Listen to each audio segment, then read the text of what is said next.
Hi there. You will not even realize how you find yourself right there, in the heart of ancient Athens, among the endless crowds and eternal dust, at the very center of ritual suffering. Today, you will experience catharsis for the first time, the same catharsis that tired philosophers argue about in the city squares. But before you get comfortable, make sure to like this video and subscribe to the channel, and let me know in the comments which city you are watching from and what time it is for you. I am really curious to see who has joined us. Now, get comfortable. We are starting. It is a truth universally acknowledged that no one ever truly wants to wake up in ancient Athens, especially not in the 5th century before Christ, which the later centuries will call golden. To you, lying on a scratchy bed stuffed with the kind of straw that definitely should not be this pointy, nothing about this world feels particularly golden. The sun, a relentless disk, is already creeping across the ceiling, painting those familiar shadows from the lattice window. You, despite being the you that you are, had gone to sleep the night before with the vague sense that something historic would happen in the morning. You were not wrong, although you would have preferred to sleep through it. Outside, Athens is awakening in a way that only a city obsessed with its own importance can. Every rooster, every vendor, every drunken philosopher seems to take pride in making more noise than necessary. Your home, which could be generously called modest, or more honestly described as cramped, is just one of many in a labyrinth of winding streets where anonymity is both a curse and a blessing. You share your breakfast table with several flies and a cousin who believes he is the next Socrates. The bread is yesterday's, the olives are bitter, and the wine is the sort that could be used to clean wounds in a pinch. If you were to look at yourself in a bronze mirror, you would see a face smeared with sleep and a tunic that has seen better, cleaner, and less historical days. The garment itches at the neck and pinches at the sides, but in Athens, only the dead complain, and then only in the form of badly written epitaphs. As you chew a piece of bread that tastes like it was baked during the last Persian invasion, you remember, with a sinking feeling, that today is not a day for staying home and hiding behind your reed curtain. Today is a day for participating in the most civic of duties, going to the theater. There is no escape. Even if you feign illness, your neighbor, who has already practiced his tragic mask in front of his sheep, will drag you to the city's heart, insisting you must witness something great. In Athens, art is not for the chosen few. It is a requirement, and skipping the theater is as suspicious as skipping your own funeral. You know what is expected of you: to dress, to walk the pitted stones, and to blend into the ever-present throng moving toward the Theatre of Dionysus. The experience, they say, is not to be missed. They say this with the same enthusiasm that someone might say, "You must try the fish," knowing full well that the fish is yesterday's and smells of regret. Before leaving, you try one last desperate act of avoidance. You consider reading a fragment of Anaxagoras, but the scroll is missing, likely chewed by rats or borrowed by the cousin who thinks philosophy is a form of self-improvement. You stare at your sandaled feet and wonder if anyone would notice if you vanished for the day. They would. They always do. Civic duty in Athens is like a persistent cold, unpleasant, and entirely unavoidable. As you open your door, you are hit by the smell of the city, a blend of wet stone, overripe fruit, dust, and the faintly medicinal scent of burning offerings. You merge with your fellow citizens, most of whom look equally thrilled about another day of collective enlightenment. Someone asks if you are excited to see Euripides. You answer honestly, which is to say, you grunt and hope the questioner loses interest. Euripides, the great and sullen innovator of tragic form, is to Athens what a rainy day is to a picnic, necessary, but rarely welcome. It is still early, and the city is already humming with rumors about the play. There is talk that this year the tragedian has outdone himself, that his chorus is larger, his verses sharper, his gods more capricious and cruel. There is also talk, less reverent and more realistic, that the wine served at the festival is thinner than ever, that the benches are even harder, and that the entire event is, as always, a test of patience disguised as culture. As you follow the slow moving crowd toward the Acropolis, you cannot help but feel like a participant in some great cosmic joke. You, the reluctant citizen, are about to witness what will one day be called history, though for now it is just another way to spend a day that might have been better spent napping.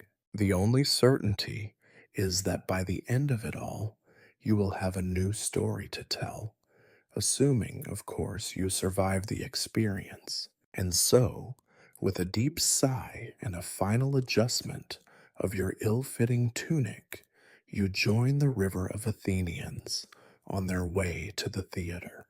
The 5th century before Christ, it turns out, is not interested in your reluctance. It is only interested in your attendance. The scratchiness of your toga is a constant reminder that in Athens, even comfort is a matter of public debate. It begins, as these things always do, with rumor, not the bright, spicy kind of rumor that makes the rounds among market women and mischievous slaves, but the dull, heavy kind that drags itself from household to household, gathering importance the way dust gathers on your sandals. The very air in Athens seems to vibrate with anticipation, and by anticipation, of course, everyone means the expectation that something tragic, literal or metaphorical, is about to be imposed upon them. You are barely out the door before you are accosted by your neighbor, a man whose beard alone is a tragic event, and who takes a perverse pleasure in acting as an informal herald of all civic duties. He leans in conspiratorially, as if you two were plotting something other than the mutual endurance of public art, and whispers, Euripides is presenting a new tragedy. At the theater, today, we must be there. The we is not a suggestion. In Athens, we is how obligations are framed, with all the subtlety of a boulder rolling downhill. There is an unwritten rule, observed as faithfully as any law of Solon, that when the city whispers, you must listen. And the city, through its citizens, is whispering with the force of 1,000 stage directions.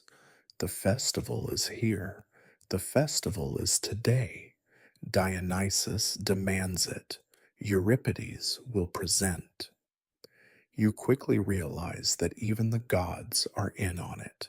Already the streets are decorated with faded garlands, and the statues of Dionysus are draped in offerings, figs, a little wine, and the occasional, very confused rooster. It is no longer about whether you wish to go. It is about how quickly you can pretend enthusiasm before someone notices the dread in your eyes. Your cousin, never one to miss an opportunity for drama, bursts in, clutching a half burnt olive branch and wearing the solemn expression of a man who is always auditioning for something.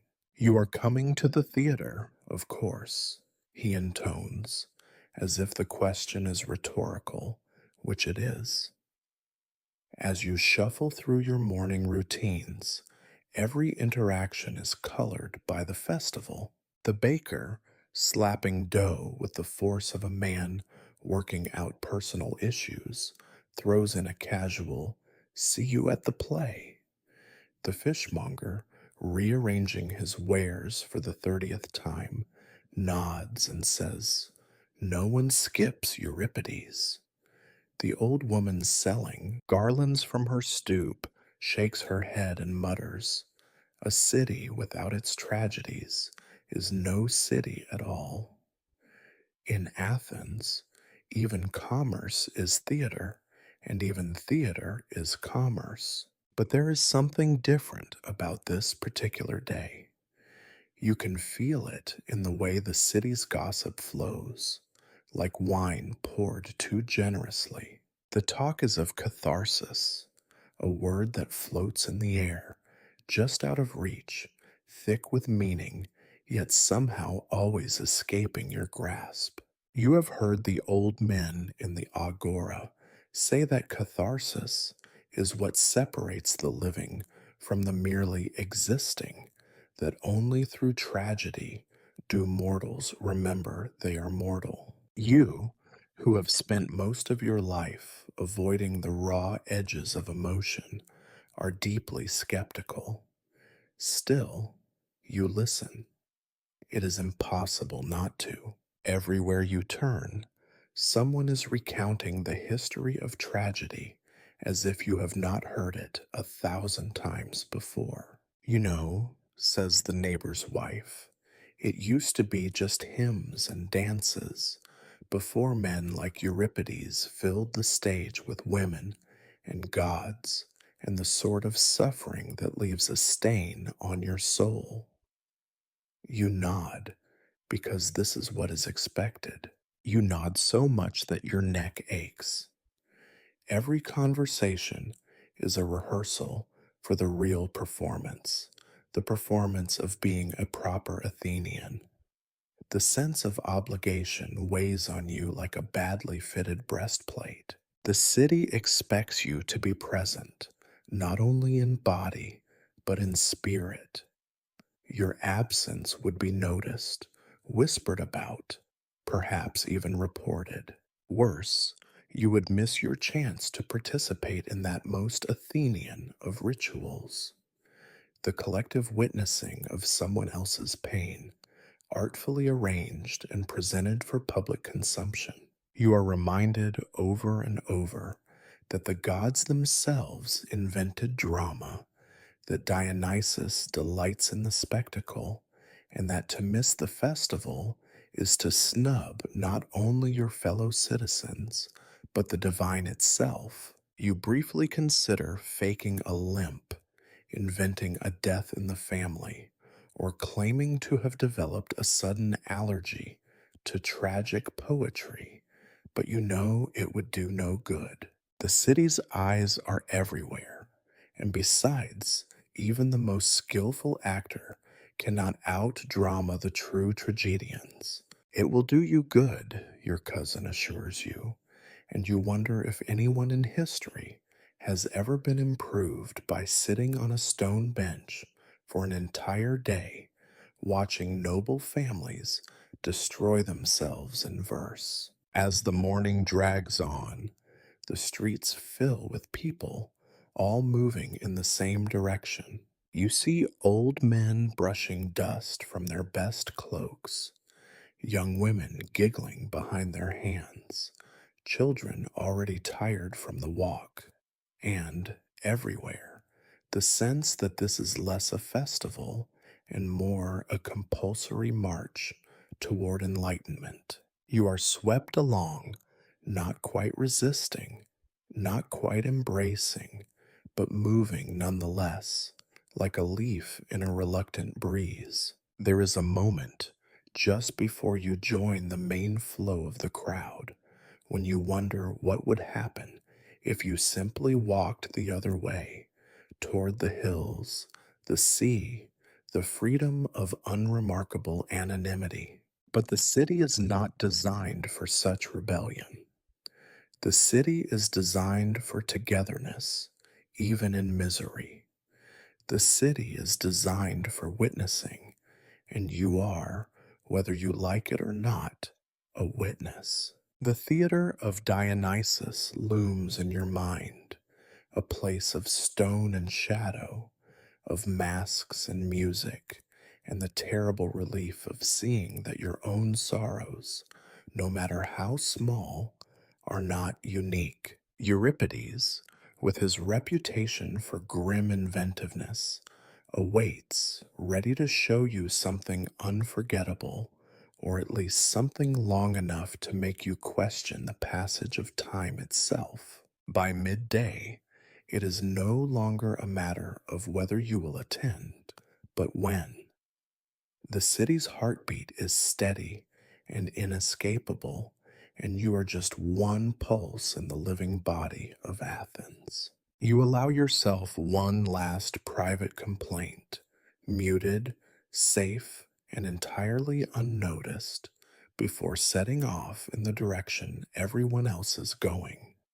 You are going to the theater, whether you want catharsis or not. That, you tell yourself, is just how history works. The dust begins its work early in Athens. Even before the sun has fully claimed the sky, the city is already busy manufacturing its most consistent export, dust, rising in lazy clouds from every footfall, settling on faces, in folds of clothing, and upon every ambition. As you join the slow procession toward the Theatre of Dionysus, you realize there is a particular art to walking in Athens, one that combines dodging refuse, avoiding puddles of mysterious origin, and not drawing attention from dogs with too much leisure. The streets are not straight. They wander, much like the city's thoughts. You pass houses built of stone and mud brick, each one equally convinced of its own importance. Occasionally, you spot an ambitious vine or an unhappy fig tree eking out a living between cracks in the pavement. Every step is a reminder that in Athens, even the plants are participants in a collective experiment in endurance. To your right, you notice a crumbling wall, once proud, now sporting the kind of cracks that would have made your grandfather shake his head and mutter about the youth of today. The city is full of ruins, most of which are too recent to be romantic, but too old to inspire repair. At the base of one such ruin, an old man sits, carving another version of a story you have heard 100 times. How the gods once walked these very streets and tripped on the same uneven stones. His audience is limited to 3 equally bored children, all hoping for coins or distraction. Further along, you are greeted by statues, cold, impassive, and vastly more elegant than anyone you have ever met in real life. Marble men with perfect noses and blank stares look down at you from their pedestals, as if judging your posture, your haircut, your very existence. There is a woman carrying a basket of grapes who pauses beside the statue of Athena and, with a kind of weary formality, offers a single grape at the goddess's feet. The statue's expression does not change, which is perhaps the secret to true divinity, indifference to small offerings and to the passing of time. You pass philosophers because there are always philosophers in Athens. They gather wherever the sun and the acoustics are favorable, their robes less clean than their arguments, and their beards a map of previous meals. You overhear one earnestly asking another, "But what is suffering really?" And his companion, in the tone of a man who has answered this too many times, sighs and says, "Suffering is what you feel when you realize you are late for the theater. Your best tunic is still damp." The others nod, and you suspect that philosophy is just an elaborate way to avoid paid work. You stumble upon the agora, the so-called beating heart of the city, which is currently clogged with the arteries of commerce and complaint. Vendors cry their wares, slaves run errands, and in every third person seems engaged in some heated debate about grain prices or the quality of last year's drama festival. You, not in the mood for economics or reminiscence, try to move quickly, but Athens has a way of slowing people down, especially those in a hurry. Someone you barely know calls out to you, "Are you ready for the play?" You force a smile, an expression that comes from the same part of your brain as your polite laughter and your willingness to endure family dinners. I hear this year's tragedy is about a woman who loses everything, the acquaintance continues, which is, of course, a nice change from all the other tragedies where men lose everything. You nod as if this is the first time anyone has made this observation, and then you quicken your pace, as much to escape as to arrive. Halfway up the hill toward the Acropolis, the air changes. It smells faintly of laurel and expectation. The crowd grows thicker, and you are pressed in among your fellow citizens, all of you united by the mild, enduring discomfort of public duty. Some carry jars of wine, optimists.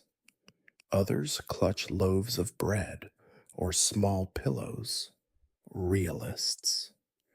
Everyone moves with the resigned determination of those who know the end is inevitable and the beginning possibly overdue. The city's sacred spaces reveal themselves one by one, a half-ruined temple, a shrine that no one remembers the name of, a fountain that always promises clean water and never delivers. You notice the graffiti scratched into the stones, declarations of love, crude caricatures of politicians, philosophical statements about the futility of existence, which in Athens is a popular theme.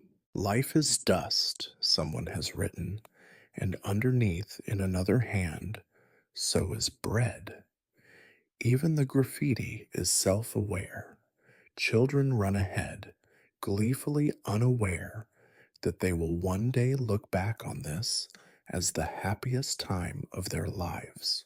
The elderly lag behind, weighed down by experience and the knowledge that all festivals end the same way, with sore backs and philosophical regret. Somewhere, a dog howls, and no one pays it any mind. It is, after all, a city of howlers, both four-legged and two. As the Theatre of Dionysus comes into view, A sweep of stone seating cradled by the slope of the hill, with the Acropolis looming above. You feel the collective resignation of the crowd. This is the destination. This is history, though you suspect that history is just another word for what everyone else is doing. You are not special. You are just here, part of the living furniture of Athens, to be counted, seen, and eventually moved along. You glance down at your feet, now the same color as the road, and realize that you have walked from your door to the edge of legend, and the only real change is the amount of dust on your sandals. Someone sneezes, someone else mutters a prayer. The philosophers are still arguing, the statues are still indifferent, and the city's ruins continue their slow collapse. You take a breath, a little dusty, a little perfumed by laurel and anticipation, and remind yourself that civic suffering is, after all, a kind of glue. It binds the city together, and today you are the glue, whether you like it or not. You have arrived, or at least, you have arrived at the beginning of the end.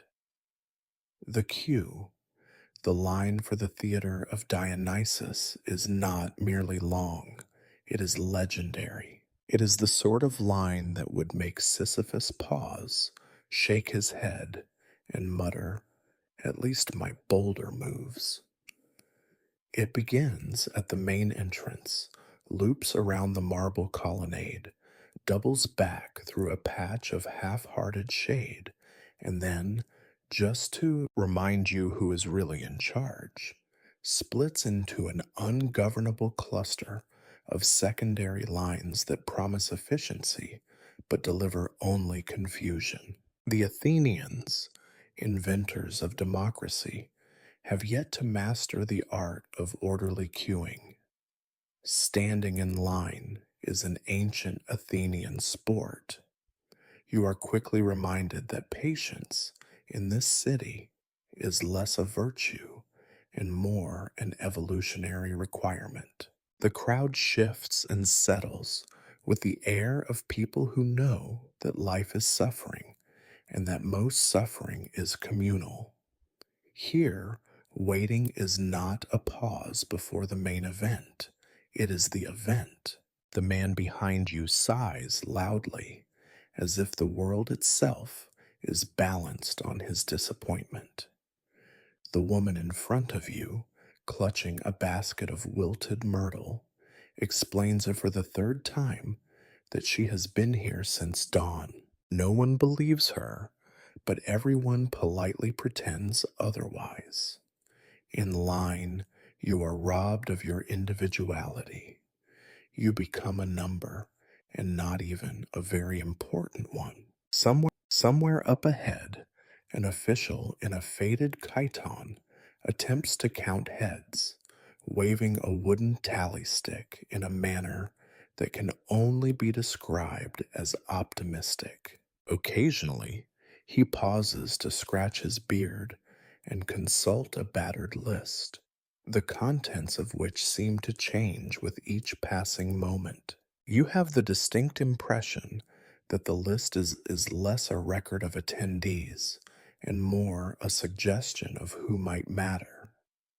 Tickets are required, of course. The Athenians are fond of their tickets, which are not, as you once hoped, tokens of privilege, but small clay discs issued by the city and designed to remind you that all pleasures are rationed. There is a whole ceremony to receiving your ticket. First, you present yourself to a minor functionary who asks your name and stares at you as if you are trying to smuggle philosophy into the city. Next, your name is cross-referenced with a wax tablet, which is always slightly sticky and entirely illegible. Then you are handed your disc, stamped with the official seal, and told to hold on to it as if it is the last relic of a lost civilization. which in a way it is. As the line inches forward, you become acutely aware of the hierarchy that rules even this most democratic of spaces. Citizens jostle for the best seats. Medics and foreigners hover at the edges, hoping to pass unnoticed. Slaves and servants, technically allowed, are functionally invisible. A very old man, claiming to be a veteran of marathon, demands priority, waving a stick and an even older wound. He is allowed through because no one has the heart to argue with someone who still remembers the Persians. The rest of you stew in silent solidarity. Time in the queue behaves strangely. Every minute stretches into 10, and every 10 into a small eternity. You listen to the stories passed back and forth, news of relatives, rumors of scandals, opinions on the relative merits of various tragedians. Aeschylus was too solemn, someone opines, Sophocles too clever by half, but Euripides, he knows suffering. There is a consensus on this last point, but it is the consensus of those who have never had any choice in the matter. The true suffering, you suspect, is here in the slow shuffle of feet on sun-baked stone. There are rules, of course, about what may be brought into the theater. No weapons, no food that smells stronger than the philosopher in front of you, and no political pamphlets, though everyone brings them anyway. You submit your basket for inspection, only to have it prodded by a bored teenager whose main qualification is the ability to glare at olives. The verdict is delivered with all the gravity of a Delphic oracle: no figs. You surrender them with a theatrical sigh, watching as he slips one into his mouth and shrugs. You reflect, not for the first time, on the inefficiency of it all. The city is proud of its bureaucracy, which is to say that the city is proud of its ability to make every simple task a matter of state. At every checkpoint, another functionary, another form, another opportunity for confusion. There is a reason, you realize, why the greatest Athenian heroes are always found struggling against fate. The real fate is the ticket line. Every so often, the line halts for no discernible reason. Rumor spreads backward. A dignitary has arrived. A goat has gotten loose. Someone fainted from hunger or boredom. The sun itself has decided to rest for a moment. In Athens, all of these are plausible explanations. You stand, you wait, you shift your weight from one aching foot to the other. Time ceases to have meaning. You measure your life in the number of people between you and the ticket window. There are moments of low comedy. A young man, new to the city, tries to impress his companion by quoting poetry, badly. A dog, sensing opportunity, weaves through the legs of the crowd and emerges with a sausage. Children, bored beyond endurance, invent a game involving pebbles and curses. An elderly woman, mistaking you for someone important, asks if you know how long it will be until the performance begins. You give her the only honest answer: not soon enough. Somehow, you inch forward. The entrance, a gap between two pillars, becomes visible. You can hear the muffled sounds of musicians warming up, the drone of a chorus rehearsing its lamentations, the unmistakable squabble of actors over who will die first. The anticipation in the air is thick, laced with the scent of trampled grass, spilled wine, and human resignation. The man behind you grumbles, I hope they start late. I am not yet ready to feel things. You nod, because neither are you. Eventually, inevitably, you reach the front of the line. Your ticket is scrutinized, your face compared to the idea of your face, and you are waved through with a gesture that suggests indifference more than welcome. You step into the theater precinct, part of a river of humanity, all flowing toward the same moment of collective compulsory catharsis. As you cross the threshold, you look back once at the line, still impossibly long, stretching into the heat and dust, filled with people who, like you, are just trying to survive another day in the most civilized city in the world. You are in. You have not escaped anything. Not really. But you are in. And in Athens, that is as close to triumph as anyone can hope to get. You have been funneled, processed, and admitted, and now you are, at last, inside. But inside is a misleading word. The theater, after all, has no roof to shield you, no walls to protect you. It is merely an amphitheater carved into the slope of the Acropolis, and you, along with thousands of your closest friends and enemies, are exposed to the full spectacle of the Athenian crowd.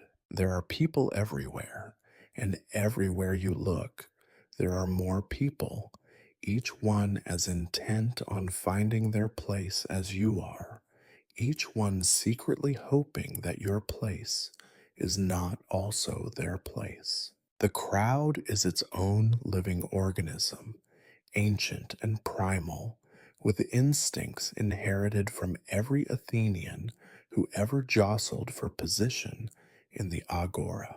There is a particular tension in the air, a sense that something could happen at any moment, not the scheduled sort of drama that Euripides has so carefully constructed, but the random, unpredictable chaos of too many people packed together, all convinced that they alone understand the true purpose of the day. You feel the first tremor of anxiety as you look for your seat.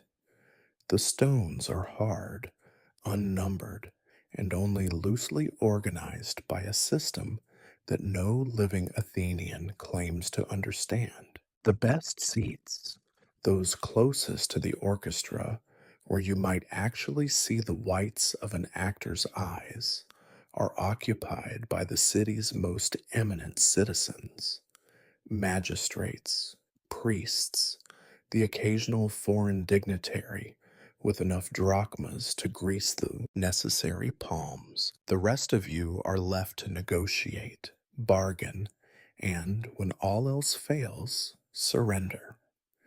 It begins, as such things do, with an argument. A man with the eyebrows of a disappointed owl insists that he has been sitting in the same spot since the days of Solon. A woman whose elbows are as sharp as her tongue refuses to yield, citing a family tradition that places her, by birthright, on the fifth row. Two teenagers, unaware that history is happening all around them, wage a small, private war with their sandals. You hover, unsure whether to stake your claim or slip quietly to the back, where the view is worse, but the air is fractionally less tense. Somewhere nearby, a heated debate erupts over the relative merits of poets. Aeschylus was a man's man, someone declares, as if this is an argument that needs to be had in the open air. Sophocles understood the soul, comes the reply, from a man who clearly believes he has one. Euripides, says a third, will teach us how to suffer. This pronouncement is met with a collective sigh, as if the entire crowd has just remembered why they came and why they wish they had not. The amphitheater fills with the sound of people making themselves uncomfortable. Baskets are opened. Hard bread is broken with the seriousness of a sacrament. Someone passes a jug of wine, which is quickly drained and replaced with water, then refilled from an unknown source. A chorus of complaints rises, each voice adding to the cacophony. The sun is too hot, the seats are too cold, the play will be too long, the day will be too short. It is a symphony of minor tragedies, and you find yourself humming along. There are other, smaller dramas happening all around you. Two neighbors, previously on speaking terms, fall out over the placement of a cushion. A group of foreigners, unfamiliar with the customs, sit where they should not and are gently, then less gently, moved along. An enterprising vendor, sensing opportunity, sells dried figs at a price so outrageous it could only be justified as a sacrifice to the gods. You watch as the city's most patient thief relieves the city's least vigilant poet of his purse. The poet does not notice. He is too busy reciting his latest composition to anyone who cannot escape. The true tragedy, you realize, is happening before the first line is spoken. It is in the small humiliations, the petty victories, the relentless negotiation of space and status. You find yourself reflecting on the nature of the crowd, this heaving mass of fellow citizens, each of whom would surely rather be somewhere else, doing something else, if only they could remember what that something is. The fear of crowds is not fear of violence or theft or even disease. It is the fear of dissolving, of becoming indistinguishable, of being just another face in a sea of faces, just another voice in the endless chorus of complaint. The chorus, yes, the chorus. Even before the official one has taken the stage, the people around you have formed their own. They rehearse grievances, test lines of complaint, find harmonies in mutual dissatisfaction. Why are the stones so cold? Why are the clouds so few? Why is the festival always the same? Each question is answered with a shrug, a snort, or the silent agreement that nothing will ever change. In Athens, even the smallest inconveniences are discussed with the gravity of an oracle's prophecy. You look for an escape, but there is none. The entrance is now a bottleneck, jammed with latecomers pleading for leniency or offering bribes. The exits are blocked by hopeful vendors, hawking honey cakes and improbable remedies for sunstroke. There is nowhere to go but further in, deeper into the crowd, deeper into the day. You surrender to it, as everyone must, and find a seat that is neither the worst nor the best, which, in Athens, is as much as anyone can hope for. The heat rises, the noise rises. Your heart, unaccustomed to so much proximity, beats a little faster. You close your eyes and try to remember a time before the crowd, before the festival, before the world became a series of lines to stand in and seats to occupy. You fail, of course. The past is as inaccessible as the best seats. And then, just as you think you can bear no more, a hush falls. The crowd, sensing the approach of something greater than itself, quiets. The small tragedies are paused, suspended in the sticky afternoon air. You are here. You are part of the multitude. You are afraid, but you are also reluctantly, unavoidably alive.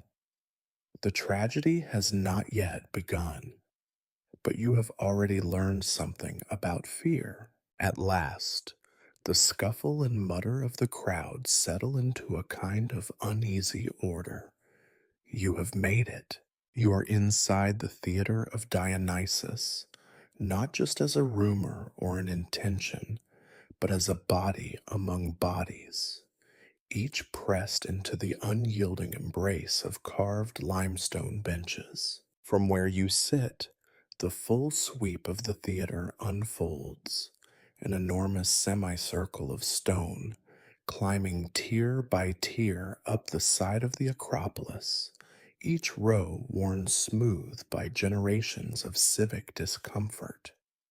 The scale is overwhelming. Even in a city that builds temples to every conceivable emotion and disaster, the theater stands apart. It is ancient and looks it.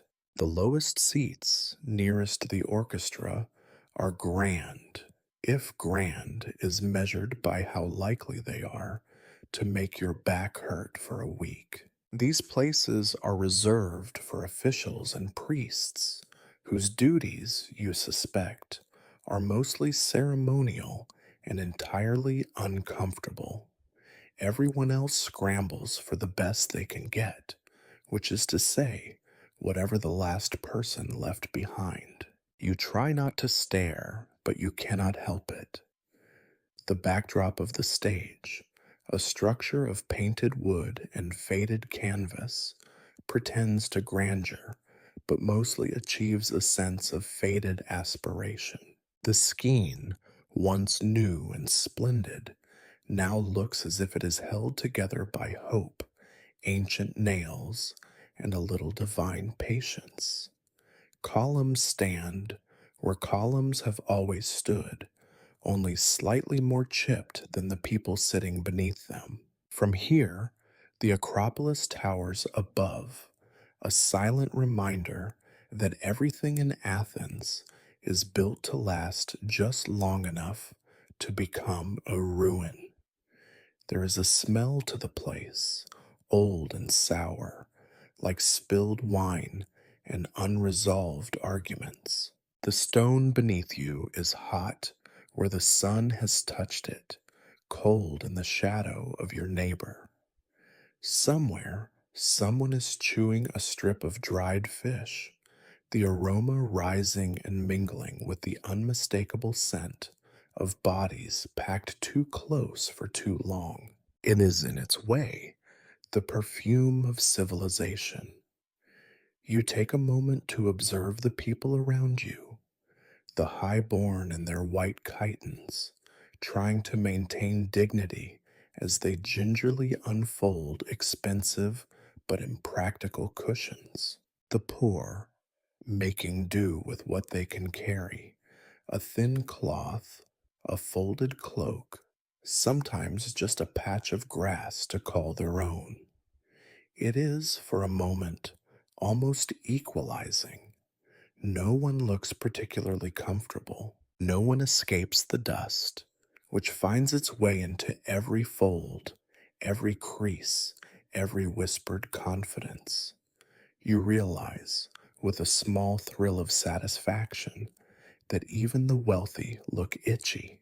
A child chases a beetle across the aisle, momentarily disrupting an elderly philosopher's train of thought.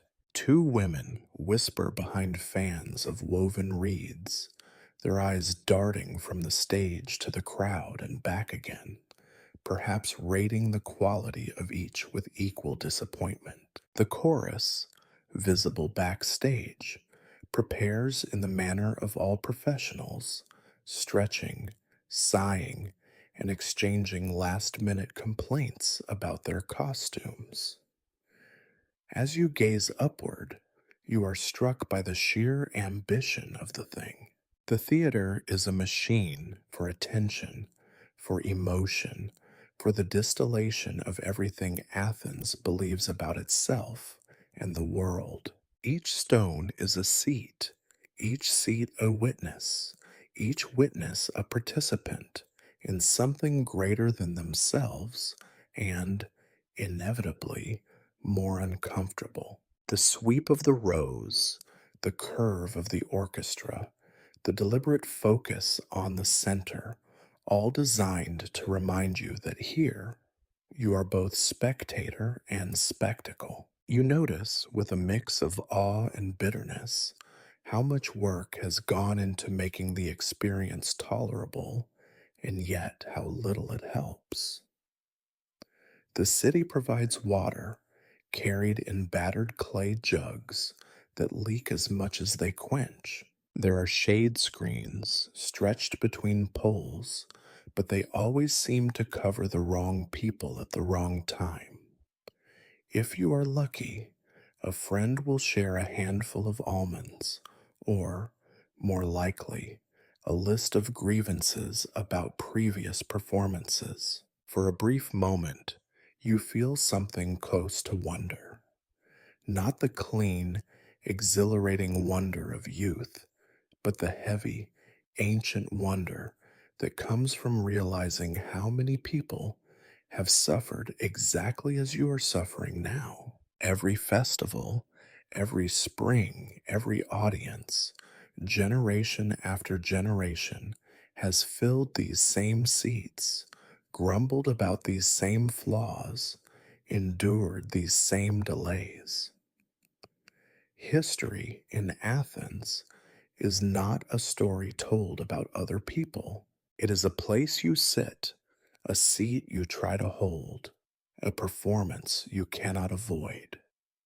A priest steps into the orchestra and sprinkles wine as an offering to Dionysus. The droplets flash in the sunlight, landing on stone and sandal, on the deserving and the undeserving alike.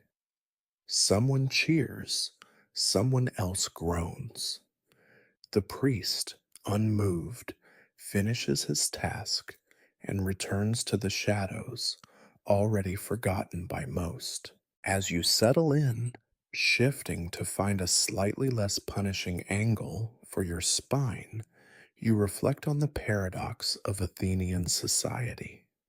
Status matters everywhere, except perhaps here, where everyone is united by the same ache in their lower back, the same dust on their ankles, the same resigned anticipation. The theater is a temple to discomfort, to spectacle, to collective unease. In its way, it is the truest mirror Athens has ever built. You are one of thousands, anonymous yet essential, lost in the curve of ancient stone. You feel both very small and impossibly significant. You try to imagine who sat here a century ago, who will sit here a century from now. Perhaps they too will marvel at the scale, the ambition, the stubborn endurance of the human desire to gather, to witness, to endure together what cannot be endured alone. And if nothing else, you tell yourself, at least you will have something to complain about tomorrow. You have finally found your seat, or rather, you have found the approximate area where your body might be allowed to fold itself into a shape the city finds acceptable. To your left sits a man whose face you vaguely recognize from the marketplace, a seller of olives, his hands permanently stained with the memory of brine. To your right, a woman whose perfume has aspirations beyond her means, adjusting her wrap with the practiced elegance of someone used to being noticed, or at least noticed more than most. In Athens, everyone is a citizen of discomfort, but the choreography of seating reveals 1,000 micro hierarchies, each more futile than the last. Here, in this middle stratum, you realize that theater is the only place in Athens where every sort of person gathers not merely by choice, but by necessity. The city's true ruling class, its magistrates, generals, and money changers, cluster down in the privileged tiers where the seats are polished and the sun tolerable.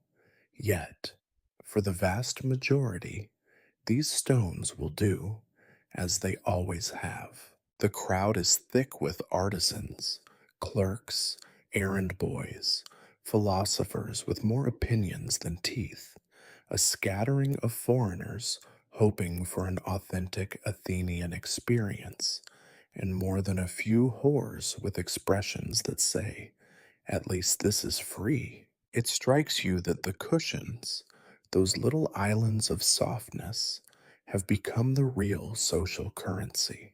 They are bought, borrowed, hoarded, and on rare occasions shared with the reckless generosity of a minor god.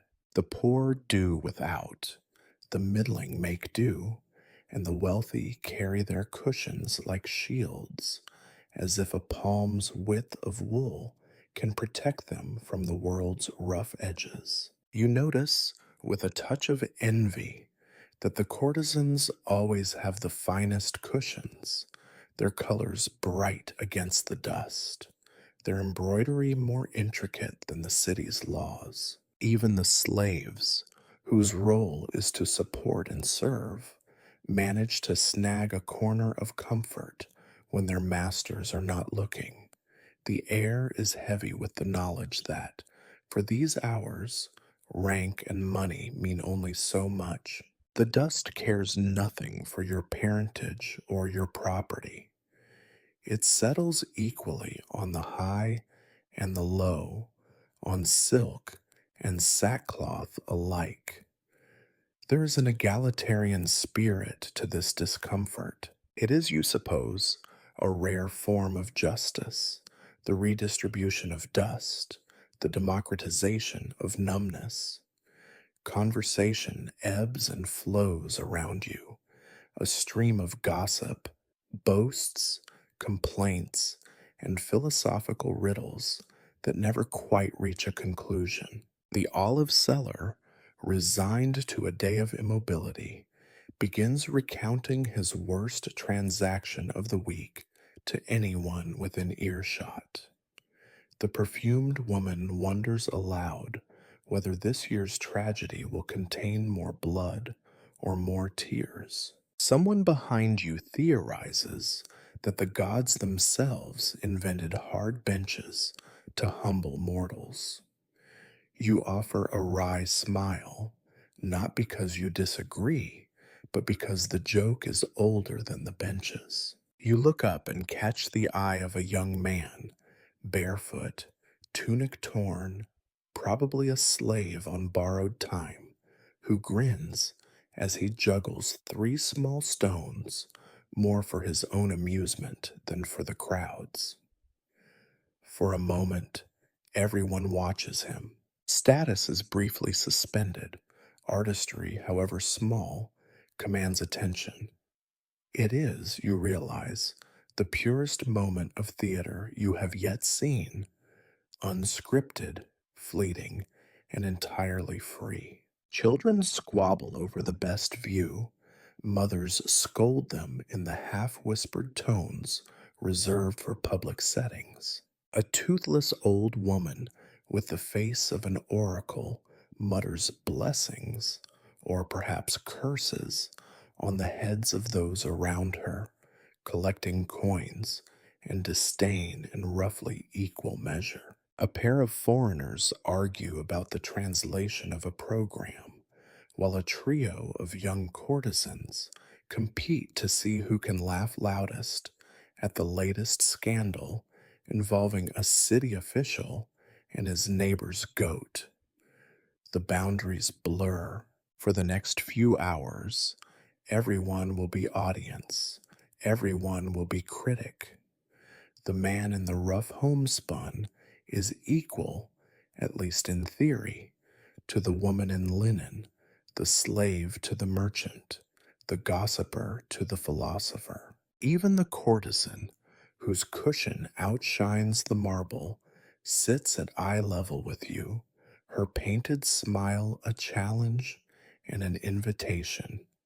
Here we are, all equal, all uncomfortable, all pretending not to care. You notice a subtle choreography as people rearrange themselves for maximum comfort, or at least minimal pain.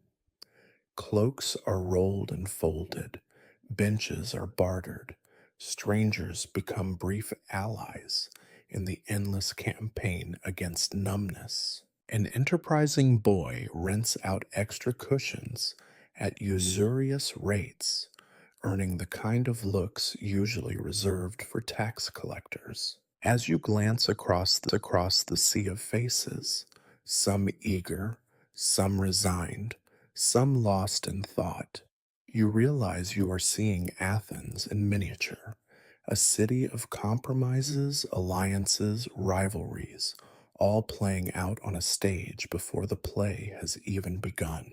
You do not know these people, but you know their struggles.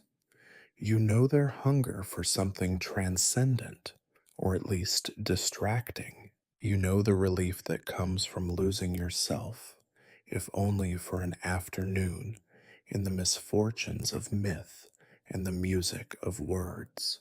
And so, wedged between an olive cellar and a woman who smells of hope and regret, you settle into your patch of ancient stone. Your cushion, thin and inadequate, shifts beneath you with every movement. The dust is in your hair, your nose, your soul. You are not alone. For better or worse, you are part of the crowd, part of the experience, part of the long, slow unfolding of the Athenian day. Equality, you decide, is overrated, but at least it is honest. The seat under you has finally stopped shifting. Your feet have found a hollow in the stone, and your neighbors have stopped elbowing for a better position.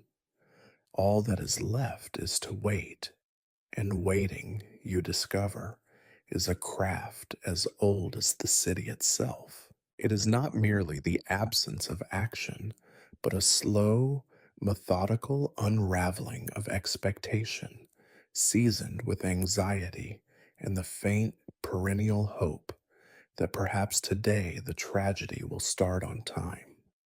This hope, like so many others, proves unfounded. The air is thick with anticipation and dust. Around you, people fidget with the intensity of those who have not quite accepted the inevitability of boredom. Children are shushed, then immediately ignored. Mothers smooth the hair of squirming daughters. Fathers, already bored, rehearse their loudest sighs. A minor argument erupts over a misplaced water jug, its participants clearly grateful for the distraction. You watch as your neighbors make a ritual of their restlessness.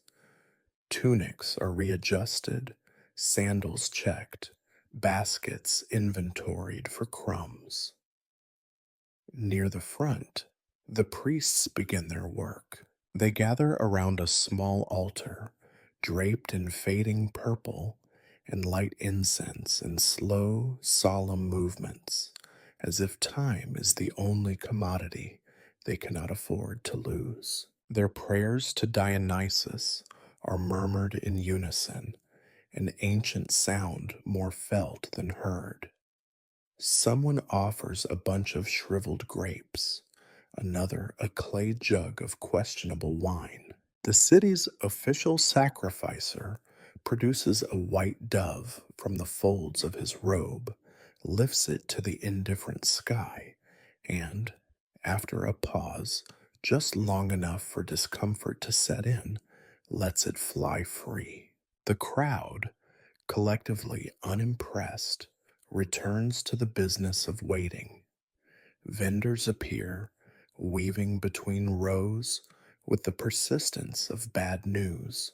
They hawk their wares: dried figs, stale bread, watered wine, honey cakes that taste faintly of last year's festival.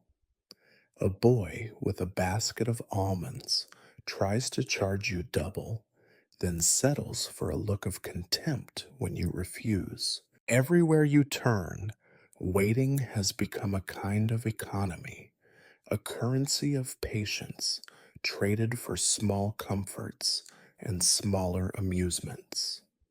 The anticipation is sharpened by uncertainty. Someone starts a rumor that the actor playing the lead is missing, having spent the night in a tavern. Another insists that the new masks are cursed and will cause someone to faint. A third swears she saw a bad omen, a black cat slinking through the orchestra, or maybe a cloud shaped suspiciously like a vulture. Each story is repeated, revised, and embroidered until truth is indistinguishable from entertainment, and no one seems to mind. You try to pass the time by studying the crowd. Old men doze, their heads nodding in silent judgment.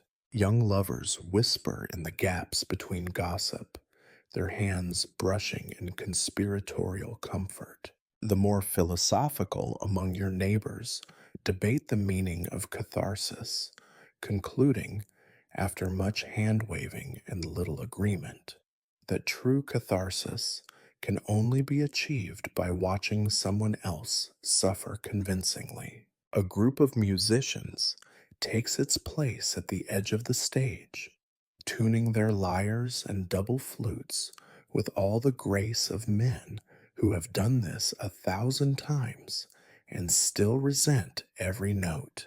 Their presence, at least, signals that the play will begin soon, or, at the very least, that the possibility exists. You notice the stage hands peering anxiously from behind the skein, ready to leap into action, or more likely, hide from responsibility when things go wrong. Time, you realize, has taken on a peculiar elasticity. Minutes stretch and tangle, lost in the collective sigh of an audience resigned to its fate. The sun inches across the sky, shadows lengthen, and the promise of drama, any drama, even the accidental kind, becomes increasingly alluring. Some people, unable to bear the inertia, invent small rituals of their own, counting the columns of the stage, flicking stones from the seats, or composing silent arguments with imaginary critics. Somewhere behind you, a philosopher launches into a long, meandering soliloquy about the purpose of tragedy. His thesis is as follows: to suffer in anticipation is to participate in the very drama one hopes to escape. His audience, trapped as much by circumstance as by interest, listens in a state of slow surrender. You consider interrupting with a comment of your own, but decide that his punishment is sufficient. A hush falls over the crowd, then dissipates as quickly as it came. Someone sneezes, someone else begins a story, loses the thread, and starts again. A child cries, his mother soothes him, and the cycle repeats. The ritual of waiting is complete only when it has been performed by everyone in their own particular style. The anticipation, so potent at first, becomes heavy, then suffocating, then almost indistinguishable from boredom. Just when it seems the day will dissolve into aimless fidgeting, a signal is given, a drumbeat, a cry, the brief appearance of an official with an air of panicked authority. The musicians quiet, the priests step back, and the crowd stirs as one. The play is about to begin. You feel a twinge of relief, quickly followed by the recognition that relief, too, is a kind of suffering. In Athens, even anticipation is a communal act, and the only thing worse than waiting for tragedy is the certainty that it will eventually arrive. At last, as the crowd's restless energy coalesces into something approaching attention, a subtle murmur moves across the tiers like a breeze ahead of a storm. Euripides is here, not just in reputation, which is always here, hanging over Athens like an unshed tear, but in the fragile flesh of a mortal man. You strain to catch a glimpse, squinting against the sun and the flickering shadows, and there, between the columns of the stage and the shuffling feet of the chorus, he appears. To say you see Euripides is, perhaps, an exaggeration. What you see is the shape of a man, draped in a dark himation, moving with the slow, reluctant purpose of someone who would rather be anywhere else. He does not glide or stride or otherwise inhabit his own legend. He lingers, wary of the spotlight, almost hidden behind a handful of nervous assistants and the practical necessity of a cup of wine. From this distance, he could be anyone, a particularly grumpy vendor, an especially severe priest, or a relative summoned against his will to a family funeral. Only the keen-eyed are sure, and even they squint. Yet the effect is unmistakable. The very notion that Euripides is present, breathing the same dust, subject to the same sun, afflicted by the same crowd, sends a ripple of significance through the audience. You sense a sudden alertness among your neighbors. People nudge each other, whisper names, rehearse opinions. He looks tired, someone says, as if this is both surprising and diagnostic. He always looks tired, comes the reply. That is how you know he is a true poet. The legend of Euripides is as much a part of Athens as the Parthenon or the plague. His name is spoken in reverence and resentment, often in the same breath. He is, depending on whom you ask, the genius who stripped tragedy of its pieties and pretense, or the charlatan who made even the gods seem petulant and human. He is a breaker of forms, a collector of bitterness, a master of making audiences feel things they would rather not discuss over dinner. His plays are said to be written in a state of irritation bordering on divine possession, which, if true, makes him a kindred spirit to most of the people in this theater. As he takes his seat near the edge of the orchestra, the rumor mill grinds into overdrive. He quarrels with the actors, someone says, insists on new verses even at the last moment. He never attends the after parties, another chimes in, prefers the company of books and stray dogs. He writes women better than men, a third adds, and men worse than anyone. Every rumor is both accusation and compliment, and you suspect that Euripides would be equally pleased by both. It is not lost on you that the city's relationship with its poets is complicated. Athens loves to boast of her playwrights, loves even more to bring them low. Poets, like generals, are only as valuable as their last victory, and Euripides has accumulated almost as many failures as triumphs. His innovations are discussed with the seriousness of new laws. His mistakes are repeated with the relish usually reserved for scandal. In a city where everyone believes themselves a critic, the poet is both oracle and scapegoat. There is a superstition, old as the stones, that the mood of the poet infects the play. If he is melancholy, the chorus will stumble, says the olive seller next to you. If he is angry, someone will forget their lines. If he is at peace, but no one knows what would happen because no one has ever seen Euripides at peace. You look at the man himself, silent and still, his face as unreadable as an oracle's riddle, and you wonder what strange suffering he will conjure today. Even the actors seem infected by his presence. They cast nervous glances toward the poet, as if hoping for approval or forgiveness or, at the very least, indifference. The lead, a broad shouldered man in borrowed finery, adjusts his mask a dozen times, muttering lines under his breath. The chorus shuffles, half in awe, half in dread, rehearsing their laments, as though trying to summon the perfect blend of pathos and precision that Euripides alone demands. You catch yourself, despite all your cynicism, watching him more closely than you intended.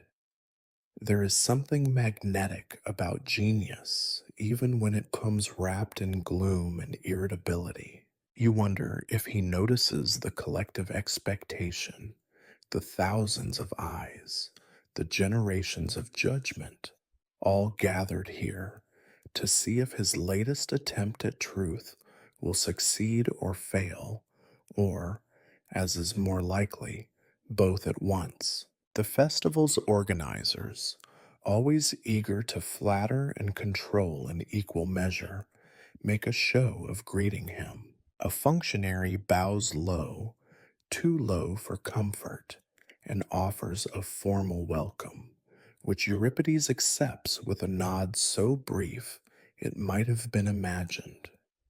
The crowd is quick to interpret every gesture. Did he smile? Did he sneer? Did he even hear? For a moment, the city holds its breath, waiting for a sign that greatness recognizes itself. The play will begin soon. The audience, now infected with equal parts hope and skepticism, waits for the poet's latest vision to unfold.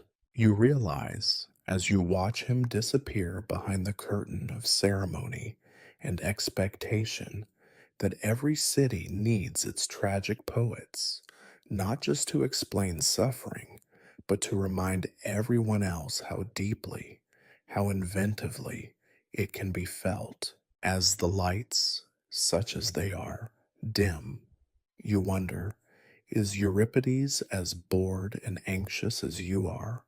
Or does he simply carry a different kind of discomfort? The answer, you suspect, will be written in the hours to come, in the faces of actors and audience alike. The play begins, as all things in Athens begin, with ritual. The chorus files into the orchestra, their steps measured, their masks eerily blank in the gold-white glare of the afternoon sun. There is a hush, tentative at first, then total, the kind of silence that weighs on the chest like a memory. Even the children stop fidgeting. The cicadas, for once, seem to hold their breath. A crier steps forward, and his voice, sharp as a chisel, slices through the anticipation. The prologue has begun. You recognize the patterns, even if the particulars are new. The hero, every inch an Athenian ideal, except perhaps for his tendency to weep and tear his hair, strides across the stage. He speaks of ancient grudges, unspeakable losses, the will of gods who are never quite as noble as the statues suggest. The heroine, veiled in sorrow, appears at his side. Their dialogue unspools in verse, every word thick with prophecy, every line straining under the weight of past failures and future miseries. The effect is immediate and peculiar. The story is both fresh and old, as if Athens cannot decide whether it wants to remember or forget. The themes are grand: war, exile, betrayal, divine caprice, but the emotions are so raw, so mundane, that you feel the sting in your own chest. Someone behind you sighs, not for the actors, but for themselves, you understand. This is why tragedy endures. It takes the private ache of living and wraps it in the safe distance of myth. You glance at your neighbors, searching for signs of recognition. The olive seller is weeping, quietly but unashamed. The perfumed woman clasps her hands, knuckles white. Even the courtesan, her practiced detachment momentarily abandoned, is staring at the stage as if hoping to see her own story, somewhere, somehow, reflected in the suffering of queens and kings. You are all complicit, all desperate for the validation that comes from seeing your sorrows enacted by others, elevated by poetry, sanctified by repetition. The prologue moves with the inevitability of a funeral procession. The language is rich, the gestures stylized, but the outcome is never in doubt. The gods have decreed, the heroes will struggle, the chorus will comment, mourn, and occasionally offer advice that no one will take. It is a pattern as old as Athens, and yet each time it is performed, it feels personal, as if the fates themselves have tailored the lines to fit your particular disappointments. You realize, with a stab of irony, that you do not even remember half the characters' names. No one does. You remember the deaths, the cries, the reversals of fortune, the spectacle of pain, not its genealogy. The names are blurred by repetition, sanded smooth by decades of retellings. But the grief, the longing, the bitter acceptance, these you remember, these you recognize, in the pit of your stomach, in the tightening of your throat. A particularly pointed line draws a murmur from the crowd. All mortal happiness is fragile. The woman beside you repeats it under her breath, as if trying it on for size. The old philosopher, never missing a chance for commentary, whispers, "He wrote that for Pericles, but it suits us all." You are inclined to agree, though you suspect the same line has been spoken in every tragedy since words were invented. There is, you note, a peculiar comfort in the predictability of doom. The prologue does not promise hope, or justice, or even sense. It promises only that suffering will have witnesses, and that the story will be told again and again until the audience is numb enough to survive it. In this, tragedy is honest in a way few other things in Athens are. There are no happy endings, only the temporary relief of shared endurance. The masks amplify every emotion, making pain grander, joy more desperate, and resignation as public as possible. You think about your own life, its small losses, its abandoned ambitions, its persistent, unglamorous aches, and realize that if nothing else, at least you are not alone. This is the secret the tragedians never say aloud. Misery loves company, and Athens is a city that never suffers in silence. As the prologue nears its end, the stage fills with omens, ravens, falling leaves, a chorus chanting riddles that sound suspiciously like bureaucratic announcements. You sense that the play could end here before the real catastrophe and still achieve its effect. The audience does not need to see the collapse. They already carry it with them, like dust in the folds of their clothing. The first act is called, and the spell is momentarily broken by the shuffle of the crowd, 100 small discomforts rising in the pause. But something has shifted. You are no longer just a body in a seat, killing time until supper. You are implicated. You have been drawn into the machinery of doom, a willing participant in the endless rehearsal of loss. You know how this will end. You always do. But you also know you will stay transfixed until every last lament is spoken, every last fate fulfilled. That is the only comfort tragedy offers. You cannot change your story, but you can bear witness to it. You have always suspected that catharsis is a myth, something invented by philosophers to explain away the awkwardness of crying in public, or perhaps a convenient excuse for those who prefer not to talk about their feelings at all. Yet here you are, in the stone bowl of the Theatre of Dionysus, the drama rolling over you like an incoming tide, and you begin to suspect that the philosophers, dull, insistent, and long winded as they are, might have been right about at least one thing. It is not a lightning bolt. No sudden flood of emotion, no rending of garments, no audible wail. The actors continue their ritual movements. The chorus continues its relentless commentary, and you sit perfectly still, afraid to blink. The tragic hero, who began so full of plans and promises, is unraveling in real time. His wife, her mask now streaked with tears, whether from the script or the sun, you cannot tell, begs the gods for mercy that will not come. The chorus intones the wisdom of the ages, which is, as always, useless. And then it happens. Something in the suffering of these strangers on stage slips past your well practiced cynicism, and you feel a crack form.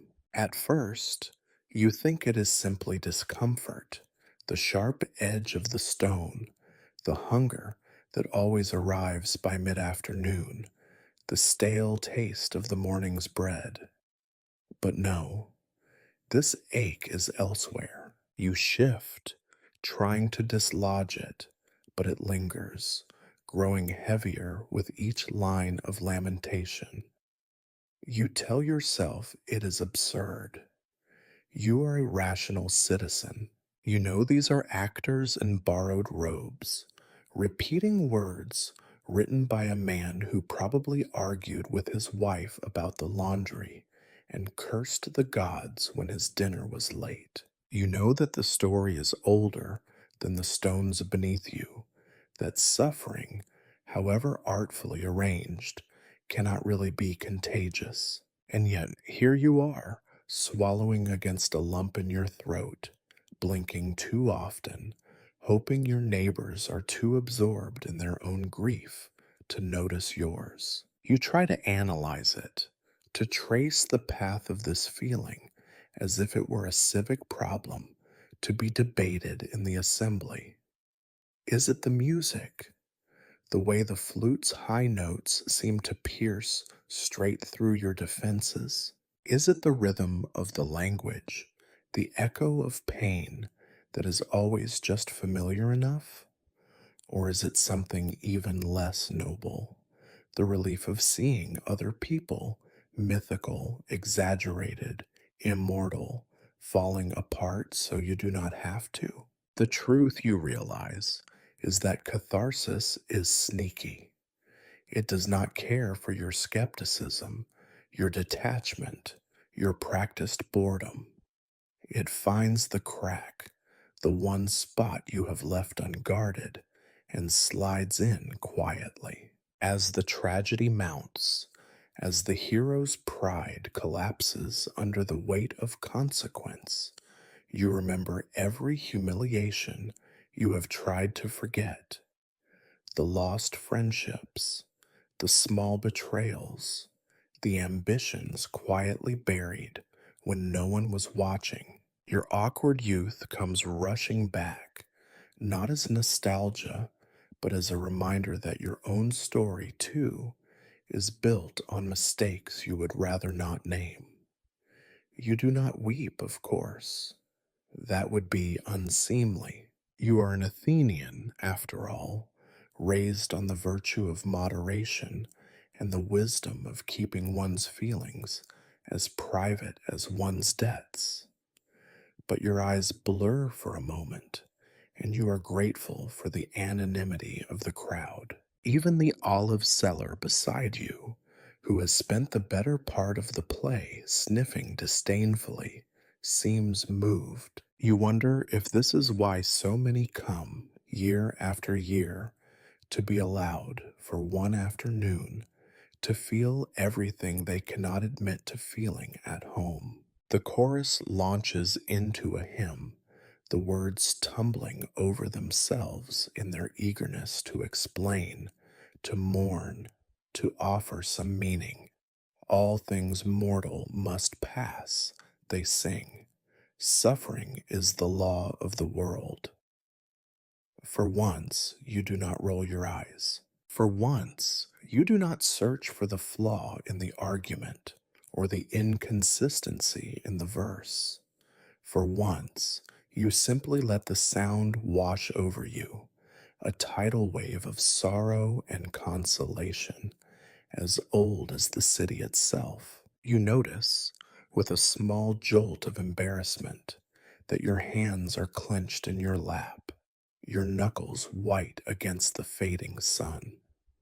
You force them to relax, to rest lightly on your knees, as if nothing out of the ordinary has happened.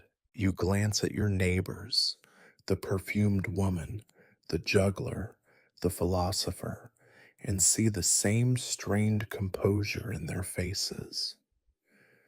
You are all pretending, together, that you have not just been laid bare by a story older than memory. As the action on stage moves from disaster to aftermath, you feel a strange lightness. Not joy, exactly, but the feeling that comes when a fever finally breaks or a debt is paid.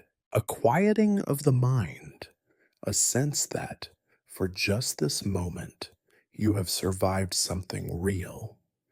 Is this what the philosophers meant? Is this the magic or the trick or the curse of tragedy?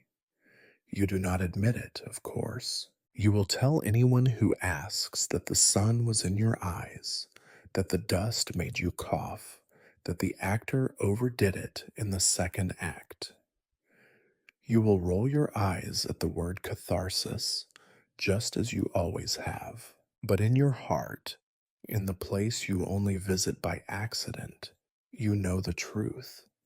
For a brief moment, Euripides and his doomed creations cracked open your cynicism and let something honest slip through. And when the final curtain falls, if there can be a curtain on an open air stage in Athens, you will walk away with the others, pretending nothing has changed, but knowing quietly that everything has. The chorus, it seems, has been waiting for its moment as long as you have. There is a slow, deliberate transition as the main action pauses and the semicircle of masked singers step forward into the sunlight. Their feet beat a soft, rhythmic pattern on the dust. Their arms sway in practiced unison, and their collective voice rises, a sound like the city itself remembering how to grieve. At first, their song is almost hypnotic. Words roll out in carefully measured lines, their meanings layered with so much formality and repetition that you begin to lose track of what is lament and what is just habit. The chorus sings of fate and the gods, of a world where suffering arrives with the certainty of nightfall and happiness is only a brief pause between disasters. They warn of pride, of anger, of loving too deeply or too little. The advice, you notice, is entirely practical and utterly useless. You wonder, as you always do, who the first person was who decided that tragedy needed a Greek chorus. Perhaps someone who feared the story would be too sharp without a cushion of shared lament.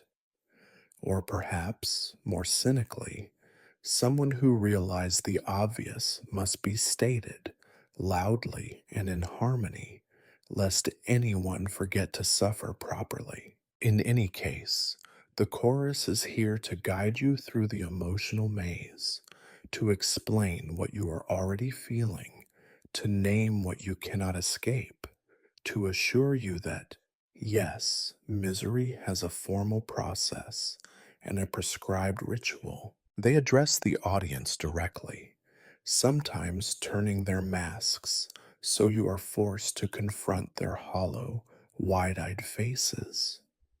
Their voices rise and fall, echoing across the ancient stones, describing the doom that everyone knew was coming. See what pride brings. See what mercy fails to save. See how men are broken by their own choices again and again. Each line delivered with a gravity usually reserved for the passing of seasons or the collapse of empires lands with the heavy certainty of a weather report, inevitable, implacable, and only mildly interesting after the first dozen repetitions. At times, their lament borders on comedy. One chorus member, perhaps unable to resist the temptation, pronounces a moral so self evident: he who angers the gods will not end well, that the crowd ripples with the subtlest hint of laughter. Even the gods, you suspect, might grow tired of being so predictable, but the chorus presses on, weaving every possible warning into a tapestry of warnings so dense that you almost wish for a little chaos just to disrupt the monotony. The real power of the chorus, you realize, is not in their insight, but in their presence.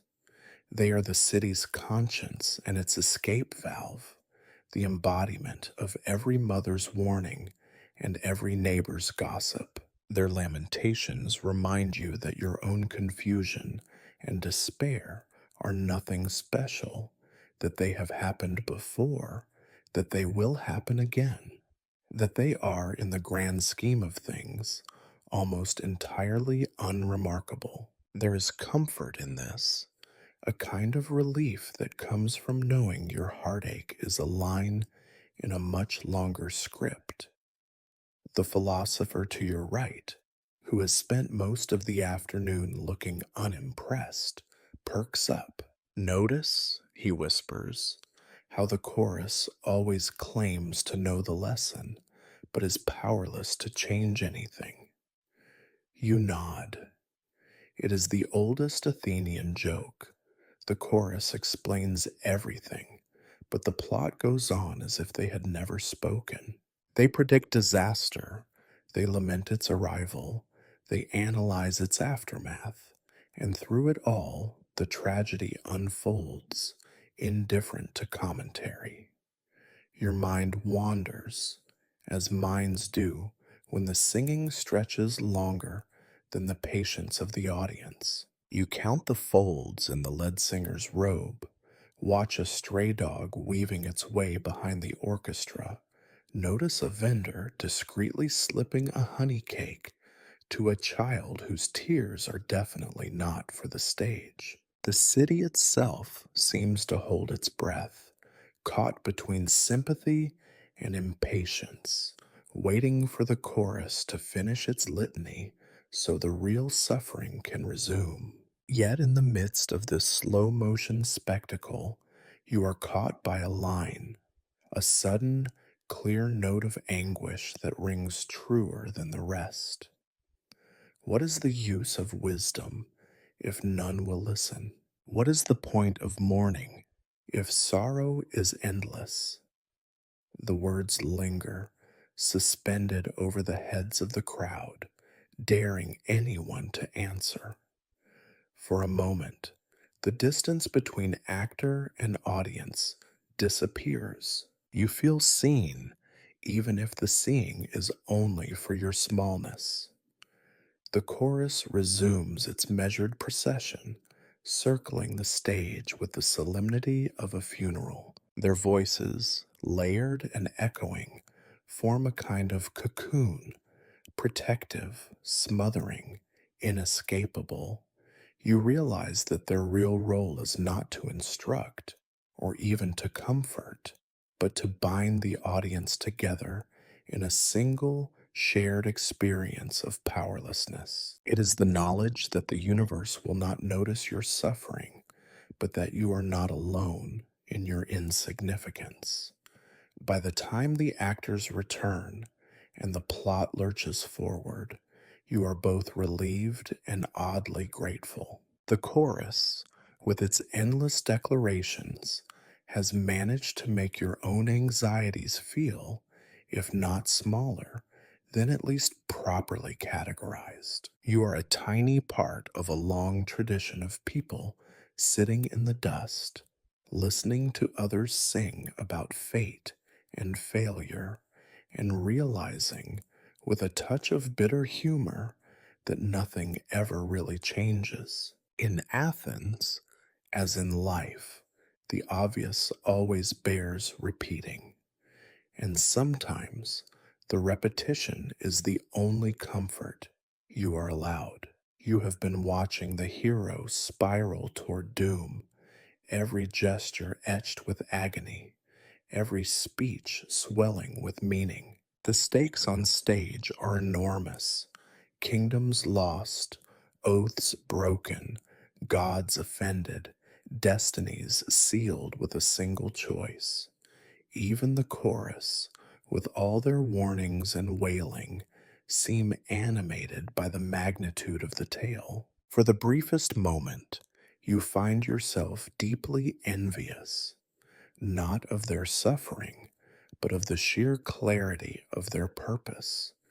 There is something undeniably seductive about tragedy as it is presented here. The world of myth is one where suffering is meaningful, every pain a puzzle piece in a cosmic drama. Heroes are permitted, even required, to feel their grief and rage at full volume. Their dilemmas are public and absolute. When the tragic queen tears her veil, when the hero collapses under the weight of prophecy, everyone in Athens knows why. Every heartbreak is the will of a god.